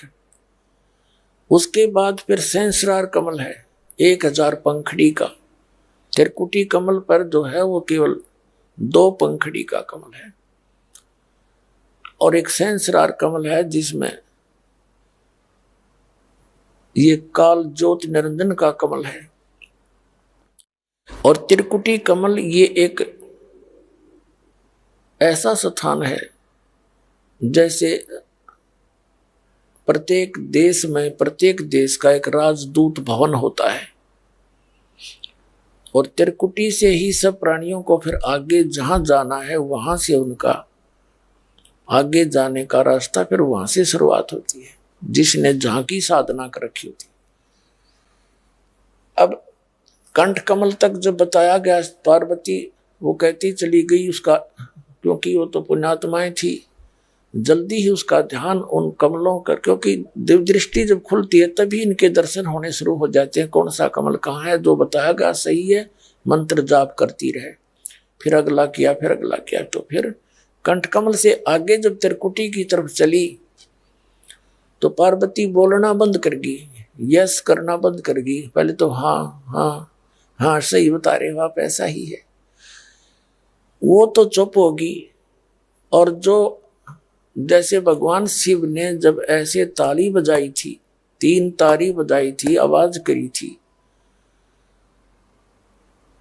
उससे क्या हुआ कि जो अंडे थे स्वस्थ उस सूखे वृक्ष की खोगड़ में, उस सुराख में, तो अंडे जो स्वस्थ थे वो तो पक्षी बन गए, तोते, उसी से में उड़ के फुर्र गए। एक गंदा अंडा था जो खत्म हो लिया था, उसमें दोबारा कोई प्रक्रिया होने की संभावना बहुत कम रह गई थी। अब वो एक आत्मा का, जैसे कई आप देखते हो गर्भपात से मरण होता है, जैसे आपने श्री महावीर जैन जी का इतिहास दास ने बहुत बार दिखाया, उसमें उसके कई लाख बार तो गर्भपात से मरण होया, यानी जीव था उसका संस्कार ऐसा था कि गर्भपात, इतना ही मनुष्य जीवन था उसका, कुछ महीने 2 महीने 6 महीने का, वो गर्भपात होकर मर गया और नेक्स्ट जूनी उसने प्राप्त करी। तो इसी प्रकार एक आत्मा का उस गंदे अंडे में इतना ही संस्कार था, उसने वो जन्म उसमें प्रवेश होना था और उसका खत्म होना था। ये समझ लो गर्भपात था उसका, वो खत्म हो जाता वो जीव। अब अंडा जब गंदा हो गया था और वो आत्मा के निमित्त था, उसकी बॉडी थी वह, तो वो आत्मा उसके चिपकी बैठी रही, उसका चिपकी बैठी रही, मेरा है मेरा है। अब जब भगवान शिव जी ये मंत्र सुना रहा था, वो अंडा स्वस्थ हो गया और वो तोता बन गया, फूट भी गया, बच्चा भी बन गया। और बच्चा बन के पार्वती तो समाधिस्थ होगी, उसने बोलना बंद कर दिया जब इससे ऊपर चली गई, और वो तोते का बच्चा बन के गंदे अंडे से निकल कर लगा करने हो। अब भगवान शंकर ने देखा पार्वती तो बोल नहीं रही, मैं पूछ रहा हूं सुना है कि नहीं सुनती, तो आवाज कहां से आई? तो उसने देखा, तोते की तरफ देखा, खोगड़ की तरफ, वो तोता जो है फुर्र ही निकल के भाग गया। अब भगवान शिव ने सोचा इस नालायक ने मेरा मंत्र चुरा लिया, ये जब मनुष्य शरीर में होगा तो इस मंत्र को ये आगे किसी को देगा, अधिकारी यू है नहीं, नाश करेगा। तो भगवान शिव ने सोचा इस तोते न मार दूं, पार्वती तो वहां बैठी है, भगवान शिव जी उसके पीछे पीछे उड़ चल पड़ा, उड़ कैसे जीता है। जान गया वो तोता भी एक बात बिगड़ेगी, बहुत स्पीडते बाज लिया। वेद व्यास जी ऋषि की पत्नी ने जमाई ली कुदरती, वहां शरीर छोड़ के तोते आला उसके मुंह के अंदर से अंदर प्रवेश कर गया पेट में। समय आने पर वहीं से उसने गर्भ धारण कर लिया और बच्चे का वहां शरीर उसको मिल गया, ऐसा कोई संस्कार बन गया उसका। उधर से पार्वती जी फिर वापस आई, जब ऊपर सारे सिनेमे सिनामे देख लिए उसने, तब उसकी समाधि टूटी, वापस आई तो फिर वो मंत्र जाप करने लगी। उस मंत्र के डेली जाप करने से पार्वती जी का इसको इतना अमृतत्व मिल गया, जब तक भगवान शिव रहेंगे इसकी मृत्यु नहीं होगी, फिर ये दोनों मरेंगे और ये प्राणी कहीं किसी अन्य योनि में चले जाएंगे। अन्य आत्माएं, पुण्य आत्माएं जो, उनमें से एक शिव और पार्वती फिर से काल सेलेक्ट करके ऐसे ही प्रोसेस उसको उनका फिर बना देता है। अब जो अमरनाथ है, जहां पर ये श्रद्धालु इन नकली गुरुओं के वर्मित किए हुए कल्याणार्थ जाते हैं, अमरनाथ के दर्शन कर लेंगे हमारा मोक्ष हो जाएगा। अमरनाथ एक वो स्थान है, एक केवल यादगार है। ये यादगार इसलिए है कि कोई ये ना कहे कि पुराणों में लिखी हुई घटनाएं गलत हैं, उनके आज तक वो चिन्ह हैं, बस इतना सा काम है उसका। वहां जाने वाले व्यक्ति को वो लाभ नहीं हो सकता जो पार्वती को हुआ। अब ये वो मंत्र जो पार्वती जी को मिला, उसको दान करने वाला अधिकारी संत आप जी को कहीं भी मिल जावर, कहीं नाम दे दे, आपके लिए वो स्थान अमरनाथ है जहां से आपने वो अमर मंत्र प्राप्त हुआ। उस स्थान का फिर कोई लिंक नहीं रहता, याद जरूर रहेगी कि भगवान मेरे भाग उस स्थान पर उदय हुए थे, मुझे ये मंत्र मिला। इतनी तो श्रद्धा उस स्थान की रहती है, लेकिन उस स्थान का अन्य के लिए कोई योगदान नहीं है। आपके हृदय में वो जगह रहेगी कि मुझे मंत्र कहाँ मिला, कहाँ रजा हुई थी। इस दास को भी पता है मुझे मेरे ऊपर कहाँ रजा हुई थी। नजफगढ़ के अंदर एक छोटा सा आश्रम था गुरु जी का, और वहां नाम मिला था मुझे। अब मेरे लिए वो नजफगढ़ का वो स्थान, वो कमरा जहां मुझे हाल में नाम मिला था, वो है मेरा अमरनाथ। लेकिन उससे हमारा कोई लिंक नहीं। उस स्थान से याद जरूर रहेगा कि वहां रजा हुई थी मालिक की। अब वहां मैंने झांक के भी ना देखा गुरु जी के जाने के बाद। तो अब मंत्र है जो उन्हें दे रखा था, उस मंत्र से लाभ होगा। और ये भ्रमित करे हुए भोली आत्मा वहां जाते हैं, इसे बूढ़े कठिन रास्तों से गुजरते हुए, क्योंकि आत्मा को परमात्मा की चाह है या उसके बिना रह नहीं सकती। जब से उससे बिछड़ी है उसी दिन से उसकी आवश्यकता इसको महसूस होगी। और यहाँ वो है नहीं, वो सुख नहीं जिसकी ये खोज कर रही है। और वो सुख मिलेगा कैसे, वो खुद बताने आए कि ऐसे साधना करोगे तो उस सुख में स्थान पर चले जाओगे। जिससे यह स्पष्ट होता है, तीर्थ स्थल यादगार तो हैं, लेकिन इन स्थानों में जाने या पूजा करने से लाभ नहीं होता। इसलिए हिंदू धर्मगुरु कथावाचकों द्वारा तीर्थ स्थलों में जाने से लाभ बताना गलत है। चलिए अब हम अगले प्रश्न की ओर बढ़ते हैं। सवाल नंबर 3। वैष्णो देवी, नैना देवी, ज्वाला देवी आदि पवित्र तीर्थ स्थानों पर अनेक हिंदू जाते हैं। क्या वहां जाने से भी लाभ नहीं होता? सुनिए संत रामपाल जी महाराज के मुखारबिंद से तीर्थ स्थान वैष्णो देवी, नैना देवी की स्थापना। पुण्यात्मा, हमने पुराण बहुत पढ़ी हैं, पवित्र पुराण, लेकिन हमारे धर्म गुरु कोई निष्कर्ष हमें निकाल कर दे नहीं पाए। और जिस कारण से हम ऐसे उन कथाओं को याद अवश्य कर लेते थे, लेकिन हमें उनका कोई सिर पैर का पता नहीं था। जैसे पार्वती जी के 107 जन्म हो चुके थे, 108वां जन्म वो जी रही थी। भगवान शंकर वही होते थे, उनकी तब तक मृत्यु नहीं हुई थी और पार्वती जी की 107 बार मृत्यु हो चुकी थी। और भगवान शिव जब पार्वती जी की मृत्यु होती थी बड़े व्याकुल होते थे, उनका बहुत बुरा हाल हो जाता था उस पार्वती की मृत्यु के उपरांत उसके वियोग में। एक समय की बात है कि भगवान श्री राम वनवास के अंदर सीता जी के अपहरण के उपरांत वृक्षों से डकरा रहा था, रो रहा था, सीता की खोज पूछ रहा था, मृगों से लिपट रहा था। ऊपर से आसमान से पार्वती और शिव देख रहे थे। भगवान शिव ने श्री रामचंद्र जी अर्थात विष्णु जी को प्रणाम किया। पार्वती जी ने देखा कि किसको प्रणाम कर रहे हैं। नीचे एक व्यक्ति रो रहा है पृथ्वी पर। पार्वती जी ने पूछा, आप किसको प्रणाम कर रहे हो? भगवान शिव ने कहा कि नीचे देखो, ये भगवान को प्रणाम कर रहा हूं। कि वो व्यक्ति रो रहा है? पार्वती ने पूछा कि हाँ, ये भगवान है, परमात्मा है। पार्वती जी कहने लगी, भगवान और रो रहा है? भगवान कैसे हो सकता है जो ऐसे डकरा रहा है जनसाधारण की तरह? यानी विष्णु जी थे वो, और विष्णु जी भगवान शिव के बड़े भाई हैं। अपने बड़े भाई को वो नमस्कार कर रहे थे।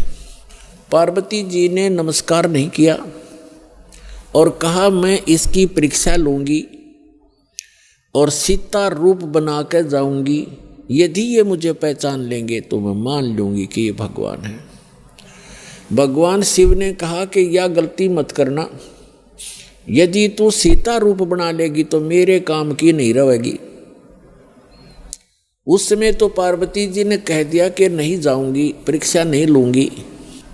कुछ ही देर के बाद भगवान शिव के इधर उधर होते ही सीता रूप धारण किया और भगवान राम के सामने खड़ी होगी जाकर के। अब भगवान रामचंद्र जी ने कहा कि हे दक्ष पुत्री, हे दक्ष की बेटी, भगवान शिव को कहाँ छोड़ाई, अकेली क्यों आ गई? इस बात से वो इतना शर्मिंदा होगी। फिर प्रणाम किया कि भगवान शिव आपको ठीक ही प्रणाम कर रहे थे, आप तो सचमुच जानी जान हो। अब देखो पुण्यात्माओं, इस काल के जाल को समझना।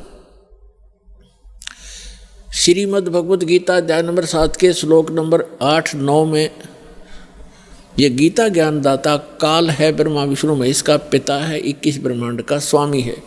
ये कहता है कि जितने भी मेरे अंतर्गत प्राणी हैं, चाहे वो ब्रह्मा है, चाहे विष्णु है, चाहे शिव जी है, चाहे शंकर है, चाहे राम और कृष्ण है, उन्हीं के, तो इन सभी जीवों की बुद्धि मेरे हाथ में है, मेरे कंट्रोल में है। सब बलवानों का बल मैं हूँ, सबकी बुद्धि मैं हूँ, यानी मेरे हाथ में है। अब देखो, इस काल ने उस समय तो भगवान श्री राम की बुद्धि ऑन कर दी, जिस समय पार्वती को पहचान लिया कि सीता नहीं है तू, और उधर से अपनी पत्नी का पता नहीं उसको, उसने कौन उठा ले गया, तो खाक जानी जान था यो। तो ये सब खेल इस काल के हाथ में है। अब क्या हुआ, पार्वती जी वापस आ गई कैलाश पर्वत पर अपने महल में। उधर से भगवान शिव की बुद्धि खोल दी काल ने, और उसके मन में ये पक्का हो गया कि यह अवश्य परीक्षा लेकर आई है। भगवान शिव ने पूछा कि पार्वती परीक्षा ले आई? झूठ बोल दिया पार्वती ने, परीक्षा नहीं ली अविनाशी, मैं ना गई कितने भी। तो भगवान शिव की वह बुद्धि खोल दी, उसने देखा वो अपनी दिव्य दृष्टि से सचमुच ये जाके आई है। तो भगवान शिव ने पार्वती जी से पति पत्नी का नाता तोड़ दिया, रहते वहीं पर, लेकिन उनसे वो पति पत्नी वाला व्यवहार बंद कर दिया। वो जान गई अपनी गलती से कि मेरी गलती से सारा काम हुआ है। भगवान शिव ने बताया कि आपने मेरी माँ का रूप बना लिया, क्योंकि भगवान विष्णु उनके बड़े भाई हैं और लक्ष्मी उनकी विष्णु जी की पत्नी यानी बड़े भाई की पत्नी भाभी माँ के तुल्य मानी जाती है। तो उसने कहा कि तूने मेरी माँ का रूप बना लिया, मेरी भाभी का रूप बना लिया, इसलिए तू मेरे लिए पत्नी रूप में स्वीकार्य नहीं रही। तो उधर से पार्वती ने एक दिन देखा, 2 दिन देखा, 10 दिन, 1 साल, वह दुखी होगी। और जब बच्ची दुखी हो जाती है तो कहाँ आश्रय तकती है, अपने पीहर जाती है माता पिता के यहाँ। अब माता पिता के यहाँ गई, लेकिन माता पिता उससे अक्षुब्ध थे पहले से ही। क्यों? क्योंकि उसने अपनी मर्जी से विवाह किया था भगवान शिव से। उसका पिता दक्ष बिल्कुल खुश नहीं था शिव जी से ब्याह करके। अब वो अपनी मर्जी से विवाह करके आई थी, दक्ष दुखी थे उससे। उधर राजा दक्ष ने उसी समय एक यज्ञ कर रखी थी, एक धार्मिक अनुष्ठान कर रखा था अपने घर में। और धार्मिक अनुष्ठान के अंदर एक ऐसा इन ब्राह्मणों ने, गुरुओं ने बना रखा है कि धार्मिक अनुष्ठान करे तब सारी लड़कियों को, उनके पतियों को यानी अपने दामादों को भी आमंत्रित किया जाता है, और भी गणमान्य व्यक्तियों को, साधु संतों को भी आमंत्रित किया जाता है। तो पार्वती जी की जो अन्य बहनें थी उनके पति भी आए हुए थे, वो बहनें भी आमंत्रित की हुई थी, लेकिन पार्वती को आमंत्रित नहीं किया था, ना शिव को बुलाया था, क्योंकि राजा दक्ष उनकी शक्ल भी देखना नहीं चाहते थे। जब पार्वती अपने घर पहुंची तो क्या देखा, वहाँ हवन हो रहा है, यज्ञ हो रही है, और जितने भी रिलेटिव थे सभी आए हुए हैं, सभी बहनों के पति भी आए हुए हैं, और उनके यथाचित उस यज्ञ में आसन लगाए हुए हैं, और प्रतिदिन उनका हिस्सा निकाला जाता था। जैसे ब्राह्मण लोग कहते हैं, आपने देखे होंगे फेरे करते से मैंने कहा 5 यहाँ रख दे, 11 वहाँ रख दे। तो ऐसे ही क्या करते हैं कि इतने रुपए अपने दामादों के रख दो, तो उनका हिस्सा रखा हुआ था प्रत्येक के आसनों के पास। और पार्वती पूरे मंडप में घूम के अपनी माँ के पास आ गई, और ना दक्ष उनसे मुख से बोला कि आजा बेटी, और बेटी माँ के पास ही अपना दुख रोया करती है। अपनी माँ के पास जाके कहने लगी, माँ आपने यज्ञ कर रखा है, धर्म यज्ञ कर रहे हो, और हमारे को आपने आमंत्रित नहीं किया, क्यों नहीं किया? और ऐसा भी था कि जैसे किसी बहन का कोई पति नहीं आया है, उपस्थित नहीं हो पाया किसी कारण से, तो उसका आसन लगा रखा है और उसके लिए फी प्रॉपर उसका हिस्सा भी रखा हुआ है। तो पार्वती जी ने कहा अपनी माँ से कि आपने ना तो अपने दामाद को आमंत्रित किया, ना मुझे किया, ना उसका आसन लगा रखा है। ऐसा भेदभाव तुमने क्यों किया हमारे से? तब माँ ने कहा कि बेटी, ना तो तू मानती मेरी बात, ना तेरा पिता मानता। तूने भी अपनी मर्जी से ब्याह किया था, इससे तेरा पिता क्षुब्ध है, और ये इस कारण से तुम्हें बुलाया नहीं। तो पार्वती जी ने अपने पिता से प्रश्न किया कि आपने न तो अपना दामाद बुलाया, ना मुझे आमंत्रित किया, क्या मैं आपकी बेटी नहीं? तो दक्ष ने कहा कि मैं ना तेरी सूरत देखना चाहता हूँ, और ना उस सर्प लपेटे हुए व्यक्ति को बुलाकर अपनी बेइज्जती करवाना चाहता हूँ।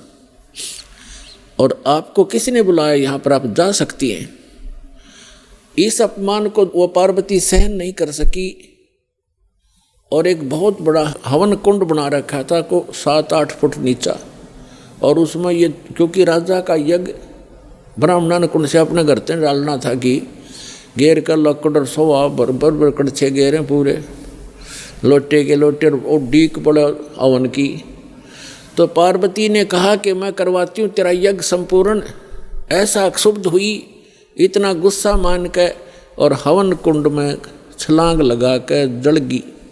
जल्दी सी हवन कुंड को बुझाया गया, तुरंत ही उसको निकाला गया, सारा शरीर जल गया, लेकिन अस्थि शेष रह गई, अस्थि पिंजर शेष रह गया।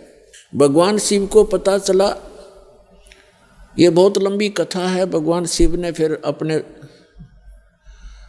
अपने ससुर का सिर भी काट दिया था, उसने काट दिया था, भैरव ने, जैसा भी। तो फिर क्या हुआ कि भगवान शिव जब आए तो उसने उस पार्वती के कंकाल को, जो केवल अस्थि पंजर था पूरे बॉडी का, उसको पार्वती जान के मोहवश इतना अंधे हो गए और उसको सीने से लगाकर 10,000 वर्ष तक पार्वती पार्वती करते फिरते गए रहे। एक दिन भगवान ने सुदर्शन चक्र से उस पार्वती के टुकड़े टुकड़े कर दिए उस अस्थि पिंजर के। तो उसके विषय में बताते हैं कि जहाँ नैन गिरे वह नैना देवी, जहाँ धड़ गिरी उसकी वहाँ पर वैष्णो देवी।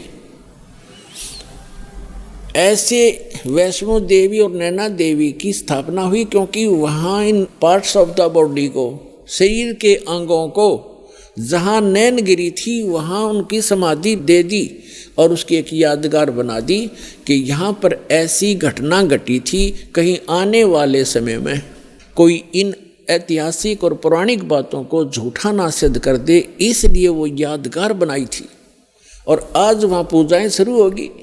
ऐसी जहाँ धड़ गिरा था वहाँ पर वैष्णो देवी बना दी, एक यादगार बना दी और उसको मंदिर का रूप दे दिया, जैसे कि आने वाले समय में ये चिन्ह बना रहे, ये अवशेष बने रहे।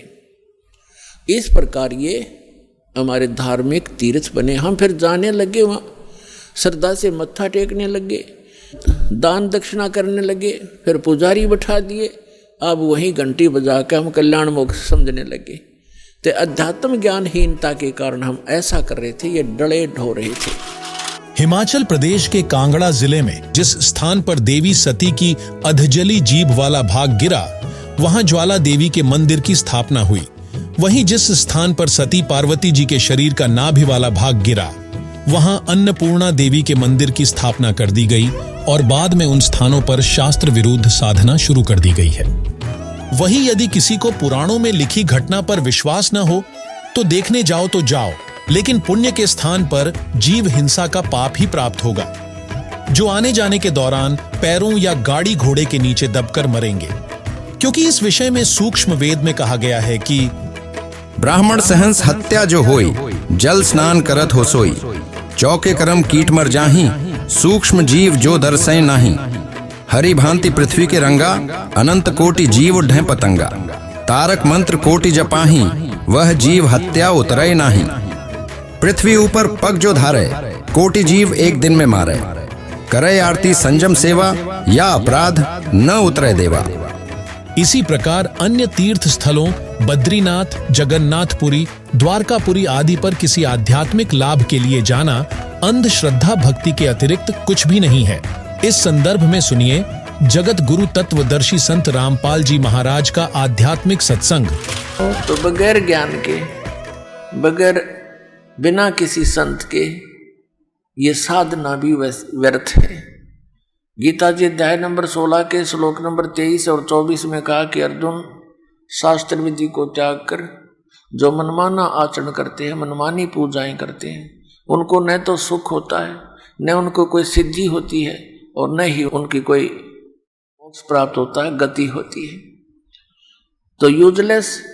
इसलिए कहा कि अर्जुन, इससे तेरे लिए कर्तव्य और अकर्तव्य की व्यवस्था में, यानी कौन से काम भक्ति के करने चाहिए, कौन से ना करने चाहिए, शास्त्र ही प्रमाण है। उन्हीं के आधार से तू क्रिया करना, किसी की दंत कथा से भक्ति मार्ग पर ना लगना। यानी जो संत सदग्रंथों के आधार से ज्ञान दे वही ज्ञान सही मानना।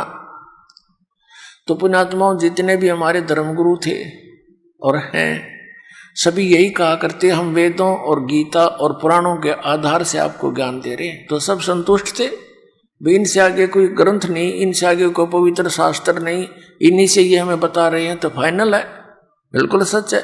लेकिन वो झूठे थे, वो अज्ञानी थे, तत्वज्ञानहीन प्राणी थे, जिनने हमारे सदग्रंथों को भी नहीं जाना और हमें लोक वेद दंत कथा सुना के जीवन नाश कर दिया। सवाल नंबर 4, कुंभ मेले में जाने गंगा नदी में स्नान से क्या लाभ होता है तथा गंगा नदी कहां से आई और पृथ्वी में यह कैसे पहुंची तथा गंगा नदी का जल खराब क्यों नहीं होता? सुनिए इस बारे में संत रामपाल जी महाराज जी का आध्यात्मिक सत्संग।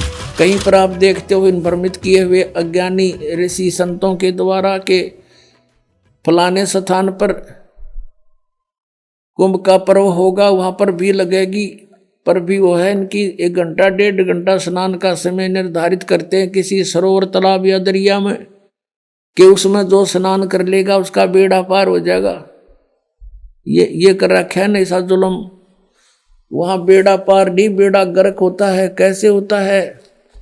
एक समय हरिद्वार के अंदर हर की पैड़ियों पर ये पर्व भी लगी थी। कुंभ के पर्व के ऊपर स्नान का समय निर्धारित किया था इन्होंने। वहां पर ये सभी त्रिगुण उपासक, रजगुण ब्रह्मा, सदगुण विष्णु, तमगुण शिव जी के उपासक, ये गिरी, पुरी और नागा, वैष्णो, ये कनपाड़े नाथ और बिना कनपाड़े, ये सारे वहां इकट्ठे हो गए स्नान के लिए। स्नान करने का जब समय आया, वहां क्या होता है, गिरी अलग ग्रुप में, पुरी अपने न्यारे ग्रुप में, नागा अलग से इकट्ठे हो जाते हैं, वैष्णो अलग से इकट्ठे हो जाते हैं। वहां से फिर स्नान करने के लिए चलते हैं अपने अपने मुखिया के पीछे। सबसे पहले नागा चले गए ऊपर भी नहाने के लिए, पर भी लेने मोक्ष प्राप्ति के लिए बेड़ा पार कराने गए थे नागा। सबसे पहले पैर की पैड़ियों पर खड़े हो गए स्नान करने के लिए। पीछे से आगे ये सतगुण विष्णु जी के उपासक वैष्णो साधु आए। उन्होंने कहा, अरे नागाओ, पहले हम स्नान करेंगे, हम सर्वश्रेष्ठ हैं, तुम बाहर आओ, अभी स्नान नहीं करना तुमने। वो तैयारी पकड़ रहे थे स्नान करने की। नागा कहने लगे, नहीं, हम सर्वश्रेष्ठ हैं, हम त्यागी और बैरागी हैं, हम कोई वस्त्र तक भी नहीं स्तन पर रखते, हमको नी इच्छा फिरते हैं, हम सर्वश्रेष्ठ हैं, हम प्रथम स्नान करेंगे। अब वैष्णो साधुओं ने कहा कि तुम बाहर आ जाओ नागो, तुम काहे के श्रेष्ठ हो, तुम नहाते ना धोते, राख लपेटे फिरते हो, शरड फड़ तुम टट्टी के हाथ भी नहीं धोते, और तुम काहे के श्रेष्ठ हो, बाहर आओ, हम प्रथम स्नान करेंगे। इस बात का दुख माना उन्होंने, नागाओं ने, और दोनों आपस में झगड़ा शुरू हो गया। वैष्णो साधुओं का, सतगुण विष्णु के उपासकों का, और तमगुण शिव जी के उपासक नागाओं का आपस में लठ बाज गया, झगड़ा हो गया। और वहां लगभग 25,000 ये त्रिगुणोपासक कटका मर गए वहां पर भी लेन गए थे, बेड़ा पार करान हो गया, बेड़ा गर्क। तो यहां परमात्मा कहते हैं, तीर तुपक तलवार कटारी, जमदड़ जोर बधावे हैं, हर पैड़ी हर हेत न जाना, वाजा करद चलावे हैं, काटे शीस नहीं दल करुणा, ये जग में साध कमावे हैं, और जो जन इनके दर्शन को जावे, उनको भी नरक पठावे हैं। काटे शीस नहीं दल करुणा, और ये जग में संत को आवे हैं, हर पैड़ी हर हेत नहीं जाना, वाजा तेग चलावे हैं। हर की पैड़ी कहें, भगवान का स्थान कहो, भगवान की छाती पर ये कुकर्म कर दिया, 25,000 कटका मर गए, ले ली पर भी टिंडे वहां पर। ये है इनके तीर्थ स्थान नहाने के। और किसी को मना करता है तो इन्होंने कहा, हमारी तो भावनाओं को ठेस पहुंचा दिया। अरे ये कोई भावना हुई? अब जैसे कोई बालक, कोई बिजली का तार टूटा पड़ा है, उसमें स्पार्किंग हो रही है, बच्चा उसको आतिशबाजी जानकर पकड़ने जा रहा है, और कोई बुद्धिमान व्यक्ति उसको देख रहा है, उसको भागकर उठाकर उस बच्चे को उसकी जान बचा देता है। बच्चा रोता है क्योंकि उसकी भावनाओं को ठेस पहुंचा है। वो तो उसको पकड़ना चाहता था, और उसको पता था उस बद्दर पुरुष को कि ये मर जाएगा, तो उसकी भावनाओं को वहां ठेस पहुंचाना अनिवार्य था। तो इस दास का उद्देश्य यही है। इसको अगर तुम ठेस मानते हो तो ठेस सही, पर तुम्हारी जान बचेगी ना, सारी वीरान मट्टी होगी आपकी, क्योंकि शास्त्र विरुद्ध साधना करके। तो यहां क्या बताते हैं, चारों युग में संत पुकारे, कूक कहा हम हेल रे, हीरे माणिक मोती बरस, ये जग चुगता डेल रे। अब सुनिए गंगा नदी की यथार्थ जानकारी। अब यहां क्या बता रहे हैं, शिव की जटा रहे जो गंगा,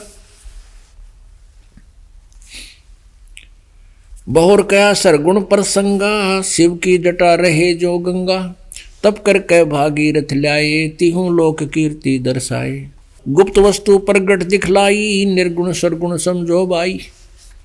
कि या गंगा हमने ना दिखी थी, हमारे लिए अवेलेबल पृथ्वी पर नहीं थी, भागीरथ ने तप किया और उस तप करके उस निर्गुण जो हमें नहीं उपलब्ध थी वो थी वहाँ पर मौजूद, साकार में थी। और वहाँ से ये गंगा नीचे गिरती है, तो वहाँ से नीचे गिरने से ये वाष्प रूप बन जाती है, वाष्प। और फिर यहाँ इस पर हिमालय के ऊपर आकर के ये बर्फ रूप धारण कर लेती है, और फिर वहाँ से जल बनकर ऐसे निकलती। तो बीच से ये आती नज़र नहीं आती आम व्यक्ति को, ये दिव्य दृष्टि से देखी जाती है। और ये गंगा सतलोक से आई है, काल के लोक का ये अमृत नहीं है।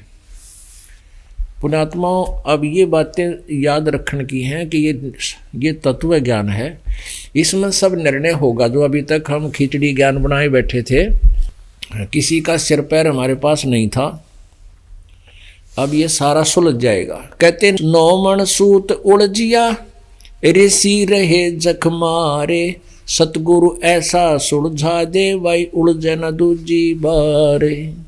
इन काल ने और काल के दूतों ने, इन झूठे गुरु ऋषि में ऋषियों ने आध्यात्मिक ज्ञान को ऐसा उलझा दिया जैसे 9 मन यानी 360 किलो सूत, ये धागे होते थे पहले, कच्चा सूत काटते थे, वो 1 किलो उलझा हुआ ना सुलझा सारे दिन में। जब न खींचे तो टूट जा तो गांठ पड़ा तो फिर वो कपड़ा नहीं बन सकता, वो व्यर्थ होया, उसको बड़े प्यार से सुलझाना पड़ता था। तो 1 किलो उलझे हुए सूत न सुलझाना में सारा दिन लग जाता था जुलाहे का। परमात्मा कहते हैं, ये कबीर परमेश्वर जी कहते हैं कि तुम ये इन अज्ञानियों ने ये आध्यात्मिक ज्ञान रूपी सूत 9 मन उलझा दिया। और कहते सतगुरु ऐसा 9 मन सूत उलझाइया, और ऋषि रहे झकमार, और सतगुरु ऐसा सुलझा दे, उलझे ना दूजी बार। तब ये ऐसा सुलझ जाएगा कबीर परमेश्वर जी की कृपा से, गुरु जी की दया से, इस दास पर रजा करी भगवान ने, तो ये ऐसा सुलझ जाएगा आध्यात्मिक ज्ञान, फिर नहीं उलझेगा इस कलयुग में। जो भक्ति करो चाहे ना करो, कोई ज्ञान में कमी नहीं रहेगी। तो एक सैंपल है ये गंगा उस सतलोक से आई हुई। इसके गंगा के जल को कितने दिन रख दो खराब नहीं होता, क्यों ये कहाँ से आएगी? इस पृथ्वी पर ही चल रहा है, तो ये कहाँ से आई? हमारी बुद्धि यहाँ तक थी, शिव जी की जटा में तो निकली, फू जो खा रखी नो एक औरत, अरे फूटे भाग मारे। भगवान शिव जी का एक डैम है, और वो सतलोक से जब आई तो 6 महीना में वह भरी थी, वो भर के फिर ओवरफ्लो होना शुरू हो गया। उसी में भागीरथ तप कर रहा था पहले से ही, तो जब ये ऊपर तक पड़न लगी फालतू होगा, जब भगवान शिव ने कह दी तथास्तु, ले भाई गंगा आ जाएगी। तो ये तो चलती का टोर मारनी है, चलती का टोर मारने वाले। तो ये सतलोक से आई थी फिर शिव के धाम में, शिव के धाम को डैम भर गया 6 महीना, फिर आगे चल पड़ी। अब वो पीछे से चल ही रही है, और वो वहाँ से ओवरफ्लो भी हो ही रहा है। और यहाँ अब ये इस प्रकार ये गंगा आपको उपलब्ध है। लेकिन इस गंगा के पानी से मोक्ष नहीं है, तो ऐसे ऐसे अमृत पदार्थ हैं सतलोक के अंदर, ये सैंपल है वहाँ का। सवाल नंबर 5, सर्वश्रेष्ठ तीर्थ कौन सा है जिसका विवरण अपने पवित्र सद्ग्रंथों में मिलता है? संक्षिप्त श्रीमद् देवी भागवत पुराण 6ठा स्कंध अध्याय 10 पृष्ठ 417 में व्यास जी जनमेजय राजा को बताते हैं कि यह निश्चय है कि तीर्थ देह संबंधी मैल को साफ कर देते हैं, किंतु मन के मैल को धोने की शक्ति तीर्थों में नहीं है। चित्त शुद्ध तीर्थ गंगा आदि तीर्थों से भी अधिक पवित्र माना जाता है। यदि भाग्यवश चित्त शुद्ध तीर्थ सुलभ हो जाए, अर्थात तत्वदर्शी संतों का सत्संग रूपी तीर्थ प्राप्त हो जाए, तो मानसिक मैल के धुल जाने में कोई संदेह नहीं। परंतु राजन, इस चित्त शुद्ध तीर्थ को प्राप्त करने के लिए ज्ञानी पुरुषों अर्थात तत्वदर्शी संतों के सत्संग की विशेष आवश्यकता होती है। अकेले वेद, शास्त्र, व्रत, तप, यज्ञ और दान से चित्त शुद्ध होना बहुत कठिन है। क्योंकि वशिष्ठ जी ब्रह्मा जी के पुत्र थे। उन्होंने वेद और विद्या का सम्यक प्रकार से अध्ययन किया था। गंगा के तट पर निवास करते थे। तथापि द्वेष के कारण उनका विश्वामित्र के साथ वैमनस्य यानी वैर हो गया और दोनों ने परस्पर श्राप दे दिए तथा उनमें भयंकर युद्ध होने लगा। इससे सिद्ध हुआ कि संतों के सत्संग से चित्त शुद्ध कर लेना अति आवश्यक है, अन्यथा वेद ज्ञान, तप, व्रत, तीर्थ, दान तथा धर्म के जितने साधन है वे सब के सब कोई विशेष प्रयोजन सिद्ध नहीं कर सकते। उपरोक्त श्री देवी पुराण के लेख से स्पष्ट है कि तत्वदर्शी संतों के सत्संग से श्रेष्ठ कोई भी तीर्थ नहीं है तथा तत्वदृष्टा संत के बताए मार्ग से साधना करने से कल्याण संभव है। तीर्थ, व्रत, तप, दान आदि व्यर्थ प्रयत्न है।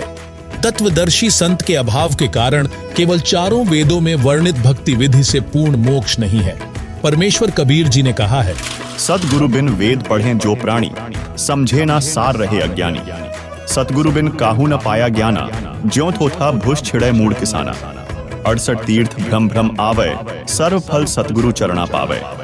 कबीर तीर्थ करी करी, जग मुआ उड़े पानी नहाए। सतनाम जपा नहीं, काल घसीटें जाए। सूक्ष्म वेद यानी तत्व ज्ञान में कहा गया है कि 68 तीर्थ भ्रम भ्रम आवे, सो फल सतगुरु चरणों पावे। गंगा यमुना बद्री समेते, जगन्नाथ धाम है जेते। भ्रमे फल प्राप्त होए न जेतो, गुरु सेवा में फल पावे ते तो। कोटिक तीर्थ सब कर आवे, गुरु चरणा फल तुरंत ही पावे। सतगुरु मिले तो अगम बतावे, जम की आंच ताही नहीं आवे। भक्ति मुक्ति का पंथ बतावे, बुरा होन को पंथ छुड़ावे। सतगुरु भक्ति मुक्ति के दानी, सतगुरु बिना ना छूटे खानी। सतगुरु गुरु सुरतरु सुरधेनु समाना, पावे चरणन मुक्ति प्रवाणा। अर्थात पूर्ण परमात्मा द्वारा दिए तत्व ज्ञान यानी सूक्ष्म वेद में कहा गया है कि तीर्थों और धामों पर जाने से कोई पुण्य लाभ नहीं। असली तीर्थ सतगुरु यानी तत्वदर्शी संत का सत्संग सुनने जाना है। जहां तत्वदर्शी संत का सत्संग होता है वह सर्वश्रेष्ठ तीर्थ तथा धाम है। इसी कथन का साक्षी संक्षिप्त श्रीमद् देवी भागवत महापुराण भी है। उसमें 6ठे स्कंद के अध्याय 10 में लिखा है कि सर्वश्रेष्ठ तीर्थ तो चित्त शुद्ध तीर्थ है, जहां तत्वदर्शी संत का सत्संग चल रहा है। उसके अध्यात्म ज्ञान से चित्त की शुद्धि होती है। इसी पुराण में लिखा है कि सद्गुरु रूप तीर्थ मिलना अति दुर्लभ है। सूक्ष्म वेद में बताया है कि सद्गुरु तो कल्प वृक्ष तथा कामधेनु के समान है। जैसे पुराणों में कहा है कि स्वर्ग में कल्प वृक्ष तथा कामधेनु है, उनसे जो भी मांगो सब सुविधाएं प्रदान कर देते हैं।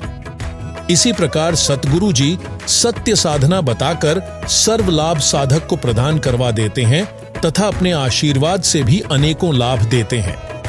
भक्ति करवाकर मुक्ति की राह आसान कर देते हैं। इसलिए कहा है कि एक ही साधे सब सधे, सब साधे सब जाए। माली सींचे मूल को, फले फूले अघाए। वहीं श्रीमद् भगवत गीता अध्याय 4 श्लोक 34 में कहा गया है कि अब 34 में देखो, उस ज्ञान को, उस तत्व ज्ञान को, अब कौन से ज्ञान को, जो गीता अध्याय नंबर 4 मंत्र 33 में कहा है, 32 में कहा है कि वो पूर्ण परमात्मा के मुख से उच्चारित जो अमृत वाणी है अर्थात वो तत्व ज्ञान है, उसमें सब प्रकार का भिन्न भिन्न प्रकार से सब ज्ञान कहा है।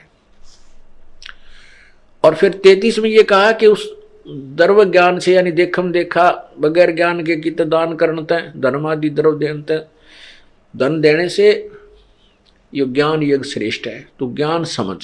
तो अब 34 में कहा कि उस ज्ञान को जो गीता अध्याय नंबर 4 के 32 में आपको बताया है कि परमात्मा के मुख्य ज्ञान में और उन्हीं के मुखारविंद से उच्चारण हुआ हुआ जो ज्ञान है, उस ज्ञान को तू तत्वदर्शी संतों के पास जाकर सुन, क्योंकि अपना ज्ञान तो गीता में दे ही रहा है।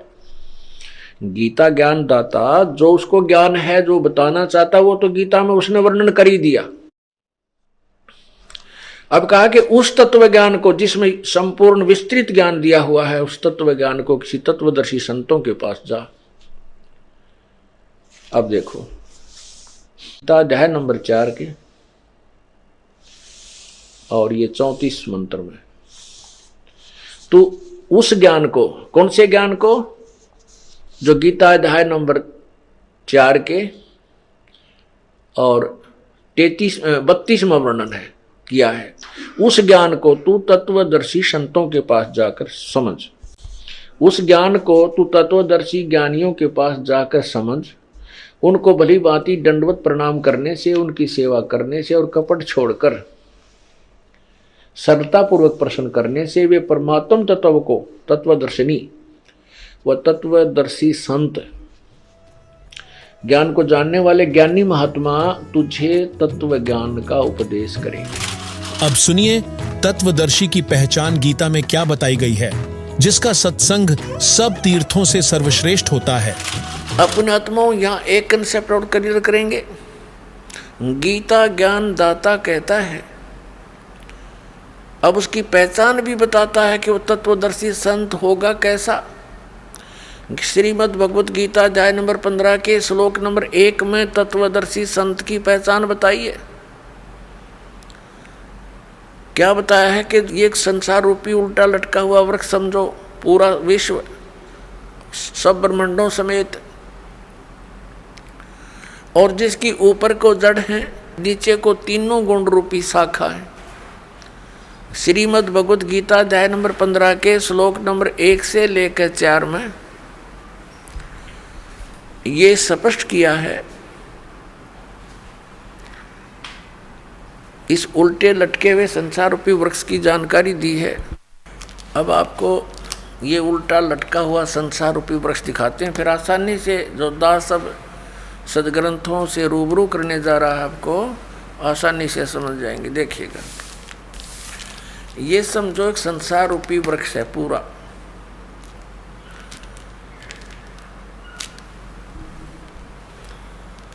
ऊर्ध्व मूलम अधः शाखम। देखिए श्रीमद् भगवत गीता अध्याय नंबर 15 का ये पंचदशो अध्याय यानी 15वां अध्याय है। 15वां अध्याय है, ये इसका प्रथम श्लोक है। इसमें कहा कि ऊर्ध्व मूलम अधः शाखम अश्वत्थम प्राहु अव्यम छंदासी यस्य पर्णानि ये तम वेद स वेदवित्। ऊर्ध्व मूलम इसका अर्थ है कि ऊपर को जड़ और नीचे को शाखा। अधः माने नीचे होता है, ये भ्रमित है, इन्होंने गलत कर दिया। अधः माने ब्रह्मा रूप मुख्य शाखा वाले, नहीं। ये दूसरा अध्याय में 15वें अध्याय के दूसरे श्लोक में 2 बार अधः है, अधः अधः। इसका अनुवाद इन्होंने इसके अगले पृष्ठ पर किया है। अधः माने नीचे, अधः माने नीचे, अधः माने नीचे, ऊर्ध्व माने ऊपर, अधः माने नीचे, अधः माने नीचे। तो हम यहाँ इसको शुद्ध कर लेंगे, इन्होंने गड़बड़ कर दी थोड़ी सी, ये बेईमानी करके जान के समझ में ना आई। अब हम फिर 15वें अध्याय के प्रथम मंत्र में फिर आगे हैं। ऊर्ध्व मूलम ऊपर को जड़ और अधः शाखम नीचे को शाखा वाला, अश्वत्थम प्राहु अव्यम ये संसार रूपी पीपल का अविनाशी वृक्ष कहा है। छंदासी यस्य पर्णानि इसके जो पत्ते आदि जो हैं, इसके छंद हैं, विभाग हैं, पार्ट हैं। ये तम वेद उन सभी भागों को जो जानता है, तम उन उस अज्ञान अंधकार में छपे हुए उन सब विभागों को जानता है। स वेदवित् वह वेद के तात्पर्य को जानने वाला है, अर्थात वो तत्वदर्शी संत है। ये देखिएगा, आदि पुरुष परमेश्वर रूप मूल वाले। ये भाव कहने का ये है कि ऊपर को जो जड़ है ये वाली, ये ऊपर को जो जड़ है ये तो समझो ऊर्ध्व मूलम तो है आदि पुरुष परमेश्वर यानी परम अक्षर ब्रह्म, ये तो है वो सच्चिदानंद घर ब्रह्म समझो, ये जड़ें तो। और ये तना अक्षर पुरुष, ये परम अक्षर पुरुष, ये तना अक्षर पुरुष।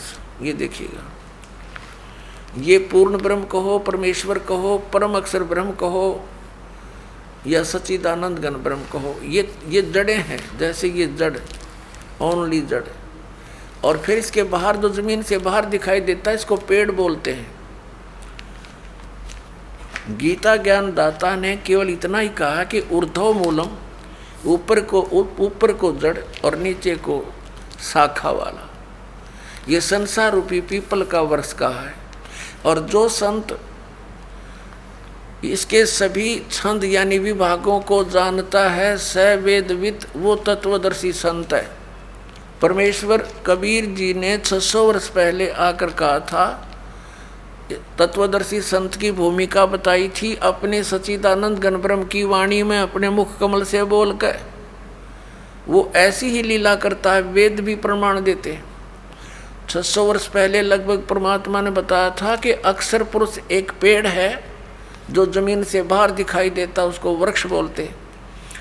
अक्षर पुरुष एक वृक्ष है और सरपुरुष वा की डार, जिसको निरंजन भी कहा, ज्योति निरंजन। और तीनों देवा, रजगुण ब्रह्मा, सतगुण विष्णु, तम गुण शिव जी, तीनों देवा शाखा हैं और पात रूप संसार। अब गीता ज्ञानदाता कहता है कि जो इस संसार रूपी वृक्ष के, जो ऊपर को जड़ नीचे को शाखा वाला उल्टा लटका संसार रूपी वृक्ष है, जो इसके सभी छंद यानी सभी विभागों को बता देगा, वो तत्वदर्शी संत है, वो वेद के तात्पर्य को जानने वाला है। अब देखिएगा, परमात्मा ने 600 वर्ष पहले बता दिया था कि अक्षर पुरुष एक पेड़ है, ज्योति निरंजन यानी सरपुरुष वा की डार, और तीनों देवा शाखा है, ये पात रूप संसार। अब देखो, परमात्मा ने बताया कबीर अक्षर पुरुष एक पेड़ है, निरंजन वा की डार, इसको सरपुरुष भी कहते हैं ज्योति निरंजन को। और तीनों देवा, रजगुण ब्रह्मा, सतगुण विष्णु, तमगुण शिव जी रूपी शाखा है, ये पात रूप संसार।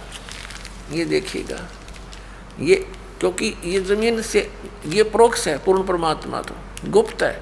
जमीन में जैसे जड़ प्रोक्ष होती हैं, जमीन में जैसे जड़ प्रोक्ष होती है। अब ये तना, ये अक्षर पुरुष है। अक्षर पुरुष एक पेड़ है और सरपुरुष वह की डार, ये मोटी डार। सरपुरुष कहो, ज्योति निरंजन कहो, काल ब्रह्म कहो। और तीनों देवा, रजगुण ब्रह्मा, सतगुण विष्णु, तमगुण शिव जी, ये शाखा है। और पातरूप संसार। तो सच्चिदानंद घन ब्रह्म की वाणी में ये कंप्लीट ज्ञान लिखा हुआ है। गीता जी के अध्याय नंबर 4 के श्लोक नंबर 32 का ये निष्कर्ष है कि उस सच्चिदानंद घन ब्रह्म की वाणी में सब साधना यानी धार्मिक अनुष्ठानों की जानकारी बहुत विस्तार के साथ और यथार्थता से दे रखी है। उससे पूछो। और तत्वदर्शी संत की पहचान बता दी कि वो तत्वदर्शी संत बतावेंगे तो कैसा होगा वो, जो संसार रूपी वृक्ष के सभी विभागों को बता देगा। स वेदवित, वह वेद के तात्पर्य को जानने वाला है, अर्थात वो तत्वदर्शी संत है। देखना, अब हम पढ़ रहे हैं, इन्हीं की वाणी पढ़ेंगे। आदि पुरुष परमेश्वर मूल वाले, अधः शाखम, नीचे को शाखा, ये गलत अनुवाद किया है, बेईमानी कर रखी है। और संसार रूपी पीपल के वृक्ष को अविनाशी कहते हैं। वेद जिसके पत्ते कहे गए हैं, संतों का अर्थ वेद कर दिया। और उस संसार रूप वृक्ष को जो पुरुष मूल सहित जड़ से लेकर और पत्तों तक, ये समझो, मूल सहित तत्व से जानता है, स वेदवित, वह वेद के तात्पर्य को जानने वाला है। वो तत्वदर्शी संत है, वो वास्तव में ज्ञानी तत्वदर्शी संत। अब इसको थोड़ा सा और आगे पढ़ेंगे। जैसे इस पुस्तक में आगे देखिए, अध्याय नंबर 15 के श्लोक नंबर अब एक हमने पढ़ लिया, दूसरा देखो। इसमें लिखा है कि उस संसार रूपी वृक्ष की तीनों गुण रूप ये शाखाएं हैं। विषय पर वाला ये शाखाएं हैं, बस इतना ही लिखना था। नीचे और ऊपर फैली हुई, सर्वत्र नहीं, क्योंकि पृथ्वी लोक पर ये ज्ञान बोला जा रहा था और श्री ब्रह्मा, श्री विष्णु, श्री रजगुण ब्रह्मा, श्री सतगुण विष्णु, श्री तमगुण शिव जी की जो पहुंच है, रीच है, उनकी जो पहुंच है, जो उनका प्रभुता है उनकी, वो केवल इन तीन लोकों पर है। पृथ्वी लोक, नीचे एक पाताल लोक और ऊपर स्वर्ग लोक। इन तीन लोकों पर इनकी प्रभुता है, यहाँ तक इनकी पहुँच है। ये एक एक विभाग के मंत्री हैं। और पृथ्वी लोक पर यूँ बोला जा रहा है क्या ना, ऊपर और नीचे यानी स्वर्ग और नीचे पाताल तक इनकी क्षमता है। रजगुण ब्रह्मा, सतगुण विष्णु, तमगुण शिव जी की। देखना श्रीमद् भगवत गीता अध्याय नंबर 15 का हम श्लोक नंबर अब दूसरा पढ़ रहे हैं। उस संसार वृक्ष की तीनों गुण रूप शाखा, ये है अधः च ऊर्ध्वम प्रसरता तस्य शाखा गुण प्रवर्धा। अब यहाँ तीनों गुण रूप जल से बढ़ी हुई शाखाएं नहीं है, यह है विषय पर वाला शाखा, विषय विकारों की शाखाएं हैं, ऐसा समझो। इन्हें गलत कर रखा अनुवाद। नीचे और ऊपर, सर्वत्र नहीं, नीचे और ऊपर फैली हुई है। और मनुष्य लोक में, यहाँ पृथ्वी लोक पर कर्मों के अनुसार बांधने वाली, यानी कर्मों के आधार पर ये हमें सुनियोजित रखने वाली भी मुख्य कारण है। मूलानी माने जड़ हैं, ये मुख्य कारण है। नीचे और ऊपर, सभी लोकों में नहीं, केवल नीचे ऊपर फैली हुई है। यहाँ एक शब्द है तीनों गुण रूप शाखा। अब रजगुण ब्रह्मा है, सतगुण विष्णु, तमगुण शिव जी, ये कंसेप्ट क्लियर करना पड़ेगा। एक तो बहुत ही सिंपल सा देखिए आप, रजगुण ब्रह्मा है, यही तीनों गुण है, यही तीन देवता, इन्हीं पुराणों में देखिएगा। ये गीता प्रेस गोरखपुर से प्रकाशित है, मार्कंडेय पुराण।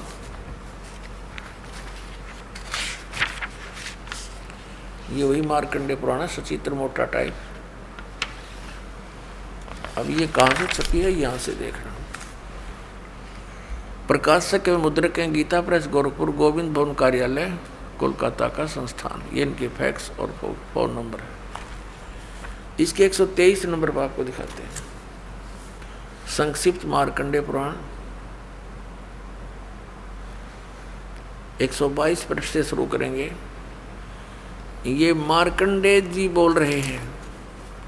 मार्कंडेय जी अपना ज्ञान बता रहे हैं, इसके सामने आ जाते हैं। यहाँ रजोगुण प्रधान ब्रह्मा, तमोगुण प्रधान रुद्र और सत्व प्रधान श्री विश्वपालक विष्णु हैं। यही तीन देवता हैं और यही तीन गुण हैं। यही तीन देवता हैं, रजगुण ब्रह्मा, सतगुण विष्णु, तमगुण शिव जी। और यही तीन देवता कहो चाहे इनको तीन गुण कहो। वह कंसेप्ट क्लियर। वैसे तो बुद्धिमान को कहते हैं संकेत बहुत होता है, लेकिन फिर भी ये बहुत गहरी जड़ें हैं इस अज्ञान की हमारे अंदर, और प्रमाण देते हैं। एक देखिएगा, ये है श्रीमद् देवी भागवत हिंदी टीका सहित भाग 1। ये कहाँ से प्रकाशित है? ये है अथ देवी भागवतम भाषा सभाष्टिकम समातम, खेमरा श्री कृष्ण दास प्रकाशन, मुंबई 4। अब यहाँ देखना, इसमें संस्कृत भी साथ है, बहुत कमाल है। ये है अथ श्रीमद् देवी भागवते भाषा टीका युक्ते तृतीय स्कंध प्रारंभते। तीसरा स्कंद प्रारंभ हुआ। अब इसके 11वें पृष्ठ पर तीसरे सकंद में 11वां पृष्ठ पर हम अब आ गए हैं। 5वां अध्याय है ये। 5वें अध्याय का 8वां श्लोक है। 7वां समाप्त हुआ, 8वां पढ़ेंगे। भगवान शंकर कह रहे हैं, हे माता, यदि हमारे ऊपर सदा आप दया युक्त हो तो हमको तमोगुण में किस प्रकार प्रदान किया है। ब्रह्मा रजोगुण और हरि सतगुण युक्त किए हैं। क्यों युक्त किए हैं? अब यहाँ हम हिंदी भी पढ़ेंगे। हिंदी हमने पढ़ ली, संस्कृत पढ़ेंगे। ये 7वां श्लोक समाप्त हुआ, 8वां प्रारंभ हुआ। यदि दया धर्मना न सदाम्बिके कथम अहम, किस प्रकार मैं विहित से बना दिया, उत्पन्न कर दिया तमोगुण। और कमल जय, कमल से उत्पन्न होने वाले ब्रह्मा को रजोगुण संभव है, उसको रजोगुण बना दिया। सुविता किमु सतोगुण हरि, और विष्णु जी को आपने सतोगुण क्यों बना दिया, युक्त क्यों कर दिया। इति सिद्धम रजगुण ब्रह्मा सतगुण विष्णु तमगुण शिव जी। अब हम आते हैं उस पवित्र सदग्रंथ अपनी श्रीमद् भगवद गीता के और श्लोक नंबर 2 पर देख। 15वें अध्याय का 2, अध्याय नंबर 15 का मंत्र नंबर 1 तो हमने पढ़ लिया कि ऊपर को जड़ नीचे को शाखा वाला ये संसार रूपी पीपल का विनाशी वृक्ष कहा गया है। और छंदासी यस्य प्रणानी, उसके सभी भाग पत्ते आदि भाग हैं। यह तम वेद, जो उसको जानता है स वेदविद। ये हमने सारा पढ़ लिया। आदि पुरुष परमेश्वर तो समझो उसकी जड़ है परम अक्षर ब्रह्म, और अधः माने नीचे है, ये गलत अनुवाद है इनका। अब ये संसार रूपी पीपल के वृक्ष को विनाशी कहते हैं, वेद जिसके पत्ते कहे हैं। और जो इसको जानता है जड़ से लेकर नीचे तक स वेदविद, वो तत्वदर्शी संत है, वेद के तात्पर्य जानने वाला। अब दूसरे में कहा कि उस संसार वृक्ष की तीनों गुण रूप रजगुण ब्रह्मा सतगुण विष्णु तमगुण शिव जी, ये विषय वासना रूपी शाखाएं समझो। और ये नीचे और ऊपर फैली हुई है, सर्वत्र नहीं। ये मनुष्य लोक में कर्मानुसार भी यही हमें सुनियोजित रखते हैं, जैसा जिसका कर्म है वैसा ही देते रहते हैं। ये यहाँ पर हमें बांधे रखते हैं, बांधने वाले हैं, और नीचे और ऊपर फैली हुई सभी लोगों में नहीं। अब तीसरे में कहा है, इस संसार का स्वरूप जैसा कहा है वैसा यहाँ विचार काल में नहीं पाया जाता। गीता ज्ञानदाता कहता है कि जो मैं तुझे अब गीता का ज्ञान तेरे मेरे विचार काल में डिस्कशन में, गीता जी के ज्ञान की चर्चा में, इस संसार रूपी वृक्ष का जैसा स्वरूप कहा है वैसा यहाँ विचार काल में, यानी तेरे और मेरे गीता जी के डिस्कशन में मैं नहीं बता पाऊँगा, क्योंकि इसका यहाँ विचार काल में नहीं पाया जाता, क्योंकि न इसका आदि है और न इसका अंत है, कि मुझे इसका कोई ज्ञान नहीं है, तथा न इसकी अच्छी प्रकार सतिथि है। इसलिए इस सुविरुद्ध मूलम, इन्होंने अनुवाद गलत किया है, अति दृढ़ मूल वाले, ये ठीक है, इतना ही काफ़ी है। अति दृढ़ मूल वाले यानी ऊपर को जो जड़ हैं वो तो है अमर स्थल, अमर स्थान परमात्मा का। जैसे ऊपर को जो जड़ समझो, जहाँ से सब संसार की उत्पत्ति हुई है, जड़ों से पेड़ उगता है, बनता है पौधा बनकर, तो वो आदि ऊपर के जो लोक हैं, सतलोक, अलखलोक, अगम और अकैलोक, वो तो सुविरूढ़ है यानी दृढ़ है, वो तो अविनाशी स्थान है। और वहाँ से ही बाकी के संसार रूपी वृक्ष की प्रवृत्ति पर विस्तार को प्राप्त हुई है, यानी उस वहाँ से ही सबकी रचना हुई है। तो वो तो अविनाशी है, सुविरूढ़ मूलम, संसार रूपी वृक्ष की जो जड़ हैं वो तो समझो दृढ़ हैं, अविनाशी हैं। ये देखिए, ये ऊपर को जड़ और नीचे को तीनों गुण रूपी शाखा, ये संसार रूपी वृक्ष है। तो ऊर्ध्व मूलम, ऊपर की जो जड़ हैं वो तो अविनाशी हैं। अब 15वें अध्याय के हम अब तीसरा श्लोक पढ़ रहे हैं। सुविरुद्ध मूलम यानी अति दृढ़ मूल वाले ऊपर के स्थान तो कति अविनाशी हैं, उस संसार रूपी पीपल के वृक्ष को दृढ़ेन माने दृढ़, असंग शस्त्रेण का अर्थ है, या तत्व ज्ञान रूपी शस्त्र के द्वारा काट कर इन्होंने वैराग रूप शस्त्र बना दिया इसका। उस क्योंकि तत्व ज्ञान की बात चल रही है, तत्व ज्ञान रूपी शस्त्र द्वारा काट कर, अर्थात उसको अच्छी तरह उस तत्वदर्शी संत से तत्व ज्ञान प्राप्त करके और इसको अच्छी तरह समझ कर उसके पश्चात परमेश्वर के उस परम पद की खोज करनी चाहिए। देखना 15वें अध्याय के 4थे श्लोक में, तीसरा हमने पढ़ लिया, अब 4थे पर आ गए। यहाँ इसका अनुवाद है 4थे का।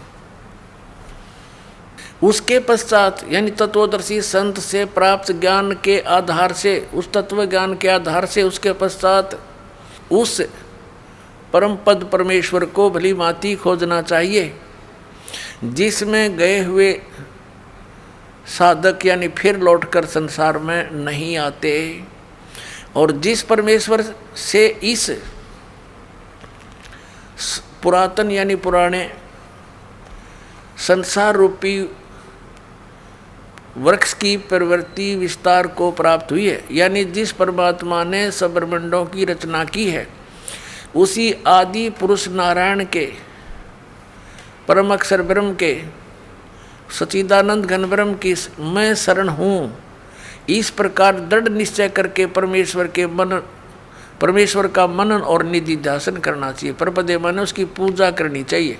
अब श्रीमद् भगवत गीता जी अध्याय नंबर 15 के श्लोक नंबर 1 से 4 में ये स्पष्ट हो गया। एक तो तत्वदर्शी संत कौन होगा जो ये विभाग बता देगा संसार रूपी वृक्ष की कौन कौन से पार्ट हैं, और फिर बताया उसके पश्चात परमेश्वर के उस परम पद की खोज करनी चाहिए, जहाँ जाने के बाद साधक फिर लौटकर कभी संसार में नहीं आते।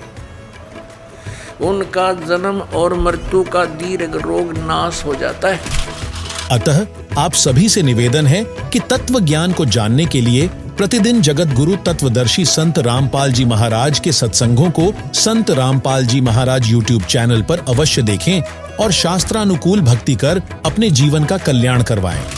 आइए अब हम उन श्रद्धालुओं के अनुभव जानते हैं जो जगत गुरु तत्वदर्शी संत रामपाल जी महाराज जी से दीक्षा प्राप्त कर चुके हैं तथा उनके द्वारा बताए गए भक्ति मार्ग पर चल रहे हैं। जी नमस्कार। नमस्कार सर। जी क्या नाम है आपका? मेरा नाम लक्की महतो है। लकी जी कहाँ से आए हैं आप? वेस्ट बंगाल, सिलीगुड़ी, दार्जिलिंग डिस्ट्रिक्ट। संत रामपाल जी महाराज से नाम दीक्षा लेने से पहले आप क्या भक्ति साधना करते थे? ऐसे तो जगत की सारी भक्ति करती थी, ब्रह्मा विष्णु महेश, दुर्गा लक्ष्मी शिव जी गणेश जी की पूजा करती थी जी। तो फिर आप संत रामपाल जी महाराज जी की शरण में क्यों आए? संत रामपाल जी महाराज जी की शरण में ऐसे आए भगत जी, हमें परमात्मा की तलाश थी, हम भगवान ढूंढ रहे थे, जगत की भक्ति कर रहे थे, लेकिन वो भक्ति करके हमें कोई सुख नहीं मिल रहा था। पारिवारिक इतना स्थिति हमारा डामाडोल था। हमारे भगत जी डिफेंस में हैं, वो जॉब करते हैं, ससुर जी भी डिफेंस में हैं, लेकिन फिर भी हमारी आर्थिक स्थिति इतनी डामाडोल थी। कभी कभी ऐसे हो जाते थे कि हमारे पास 10 रुपए की भी लालच हो जाती थी, ऐसे हमें उधारी लेनी पड़ती थी। तो मैं सोचती थी कि हम सभी मिलके पूरे परिवार, हम बचपन से जो मम्मी पापा बताते थे शिव भगवान की, दुर्गा जी की, लक्ष्मी गणेश सभी के पूजा करते थे। तो मैं यही सोचती थी कि इन भगवानों की भक्ति तो मैं कर रही हूँ, लेकिन मैं इतना दुखी क्यों हूँ, मुझे ये समझ में नहीं आता था। आप देव देवताओं की पूजा करते करते भी काफ़ी परेशान थे, दुखी थे, तो फिर आप संत रामपाल जी महाराज जी की शरण में क्यों गए? संत रामपाल जी महाराज जी के बारे में यूट्यूब में मेरे भगत जी सर्च कर रहे थे सोशल मीडिया के माध्यम से, तो वो देख रहे थे। देखते देखते अचानक से एक दिन उनको यूट्यूब में संत रामपाल जी महाराज जी के बारे में पता चला। तो संत रामपाल जी के महाराज जी के बारे में पता चलने के बाद उन्होंने धीरे धीरे पता किया, चैनल पे सत्संग सुनने लगे। तो हम सत्संग में इंटरेस्ट हम लोगों को पहले से थी, हम लोग जगत के सत्संग जया कुमारी जी और सब ऐसे बहुत सुनते थे। फिर धीरे धीरे मुझे तो पहले समझ में आया नहीं गुरु जी की वाणी, जो गुरु जी मतलब संत रामपाल जी महाराज जो हरियाणा लैंग्वेज बोलते हैं वो तो मुझे मेरे पल्ले नहीं पड़ रहा था। तो फिर भी मैंने देखना शुरू किया, देखते देखते फिर जब देखना स्टार्ट किया, जब उसमें इंटरेस्ट आने लगा, तो मैंने देखा संत रामपाल जी महाराज ये भक्ति जो बता रहे हैं, ऐसा भक्ति तो इस पूरे पृथ्वी पे आज तक किसी ने बताया ही नहीं है। इस भक्ति के बारे में तो मैं जैसे कि मैंने कभी सुना ही नहीं है, मेरे मम्मी पापा ने भी, किसी ने भी कभी चर्चा ही नहीं किया, कोई जानता ही नहीं। तो फिर गुरुजी संत रामपाल जी महाराज जी का सत्संग सुना, अच्छा लगा, उनका ज्ञान समझ में आया, और फिर उसके बाद हमने डिसाइड किया कि हमें नाम दीक्षा लेनी है। तो फिर हमने 12 जुलाई 2021 को संत रामपाल जी महाराज से नाम दीक्षा लिया। आपने संत रामपाल जी महाराज जी से नाम दीक्षा लेने से पहले उनके सत्संग सुने, उनका ज्ञान अच्छे से समझा कि ऐसा ज्ञान तो कोई भी संत नहीं बता रहा। तो हम आपसे ये जानना चाहेंगे कि संत रामपाल जी महाराज जी के ज्ञान में आपको ऐसी कौन सी बातें लगी जो बाकी संत महंत नहीं बताते? देखिए, संत रामपाल जी महाराज ऐसी भक्ति बताते हैं। सबसे पहला तो शॉकिंग चीज़ ये लगा कि उन्होंने बताया ब्रह्मा विष्णु महेश के भी माता पिता होते हैं और उनके भी दादाजी होते हैं। ये तो सबसे पहला क्वेश्चन है जो कभी सुना ही नहीं था, आज तक किसी ने बताया नहीं था। तो संत रामपाल जी महाराज जब सत्संग करते हैं तो वो सत्संग में खुल के पूरे ग्रंथ के साथ, वो पूरे प्रमाण के साथ दिखाते हैं, गीता में कि वेद में, पुराण में, हर चीज़ में दिखाते हैं संत रामपाल जी महाराज। ये इस नंबर के साथ लिखा हुआ है कि देखो उनका भी माता पिता है, दुर्गा उनकी माता है, और हम लोग जो साधना करते हैं वो गलत साधना है। तो सीधी सी बात है, अगर हम पूजा पाठ ही गलत करेंगे तो हमें तो लाभ नहीं मिलेंगे, उसके बदले तो हमारी हानि होगी।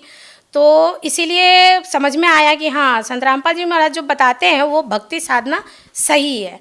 जैसा कि आपने बताया कि पहले जो साधनाएं आप कर रहे थे, उन साधनाओं को करते करते भी आप परेशान थे, दुखी थे, लेकिन हम आपसे ये जानना चाहेंगे कि क्या जब आपने संत रामपाल जी महाराज से नाम दीक्षा ली और उनके द्वारा दी गई भक्ति की, तो फिर आपके जीवन में क्या बदलाव आए?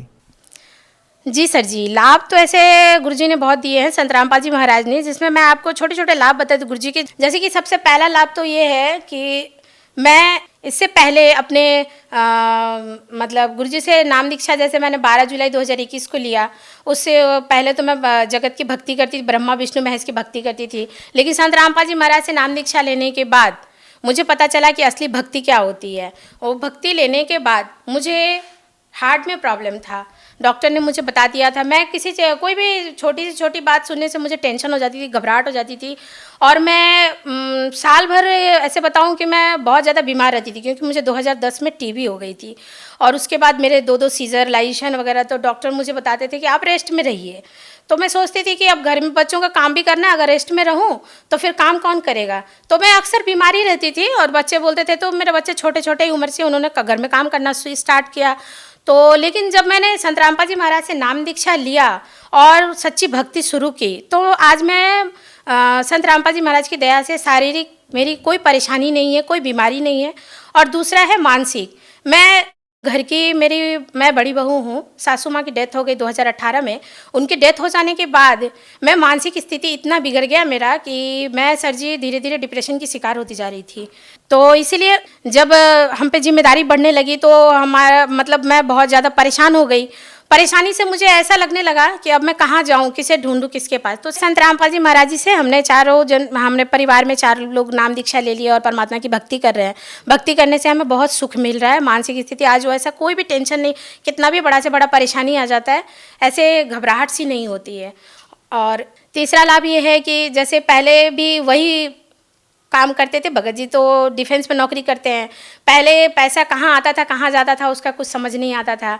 लेकिन आज ऐसी गुरुजी की दया हो गई है संत रामपाल जी महाराज जी की कि आज पता चलता है, आज अगर कोई चीज़ करना हो तो पहले से वो अरेंज किया रहता है कि हाँ हमें क्या करना है। पैसे की कोई कमी नहीं है। और पहले हम पैसे के लिए कोई छोटा मोटा जॉब, काम, नेटवर्क मार्केटिंग वगैरह बहुत कुछ ऐसे करती थी मैं।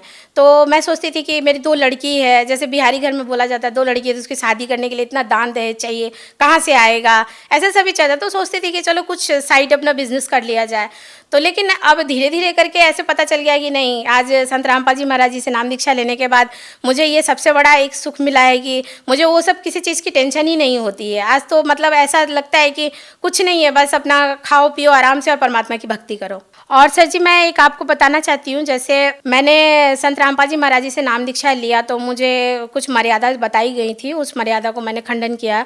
तो मेरा नामखंड हो गया था। नामखंड होने के बाद मेरे ऊपर भूत प्रेत की बाधा आ गई और मैं शरीर से इतना लाचार हो गई कि मैं डॉक्टर भी दिखाई, डॉक्टर ने मुझे टेस्ट भी किया, बोला आपकी कोई बीमारी नहीं है लेकिन आप रेस्ट में रहना। और मेरा तबीयत इतना ज़्यादा ख़राब हो गया था कि मैं बिस्तर से उठ के पानी तक नहीं पी पा रही थी। फिर अचानक संत रामपाल जी महाराज मेरे सिरहाने में आए, आके उन्होंने मुझे बोला, बेटा भक्ति करो, आप यहाँ से चले जाओ और अपना भक्ति करो।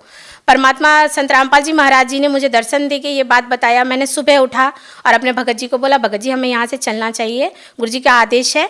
और जैसे ही मैं अपने घर, जहाँ मैं सिलीगुड़ी बागडोगरा में रहती हूँ, वहाँ जब मैं आई और अपने रूम में जैसे ही मैं खड़ी हुई, मुझे लगा कि मेरे शरीर में कोई बीमारी ही नहीं है।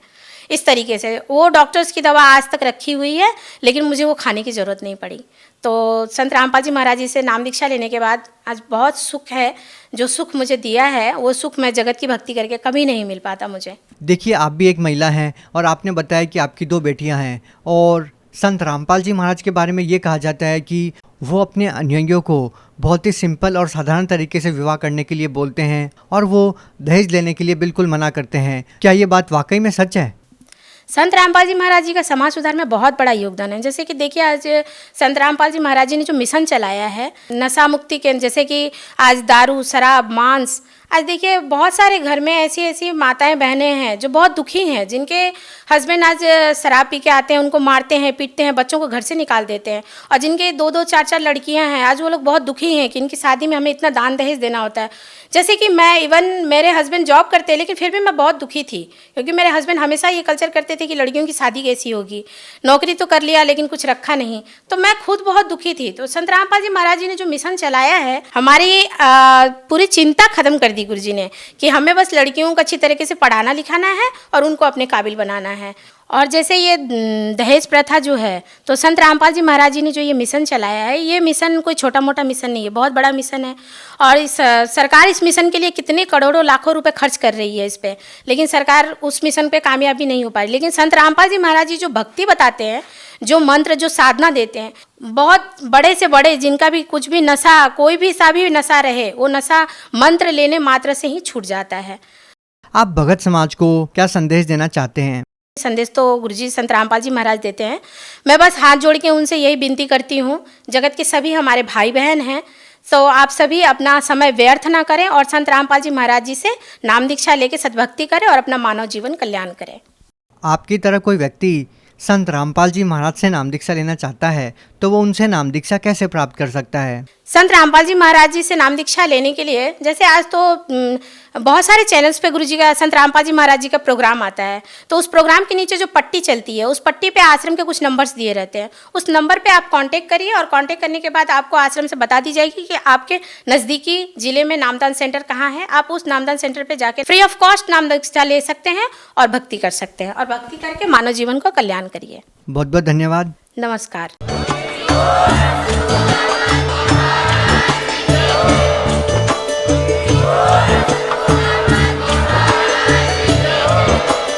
आप सुन रहे थे जगत गुरु तत्वदर्शी संत रामपाल जी महाराज जी के मंगल प्रवचन। अधिक जानकारी के लिए विजिट कीजिए हमारी वेबसाइट www.jagatgururampalji.org। संत रामपाल जी महाराज जी के शुभ आशीर्वाद से पूरे विश्व भर में 500 से भी ज्यादा नाम दीक्षा केंद्र हैं, जिन पर संत रामपाल जी महाराज जी द्वारा ऑनलाइन निशुल्क नाम दीक्षा दी जा रही है। अपने नजदीकी नाम दीक्षा केंद्र का पता करने के लिए संपर्क करें 8222880541।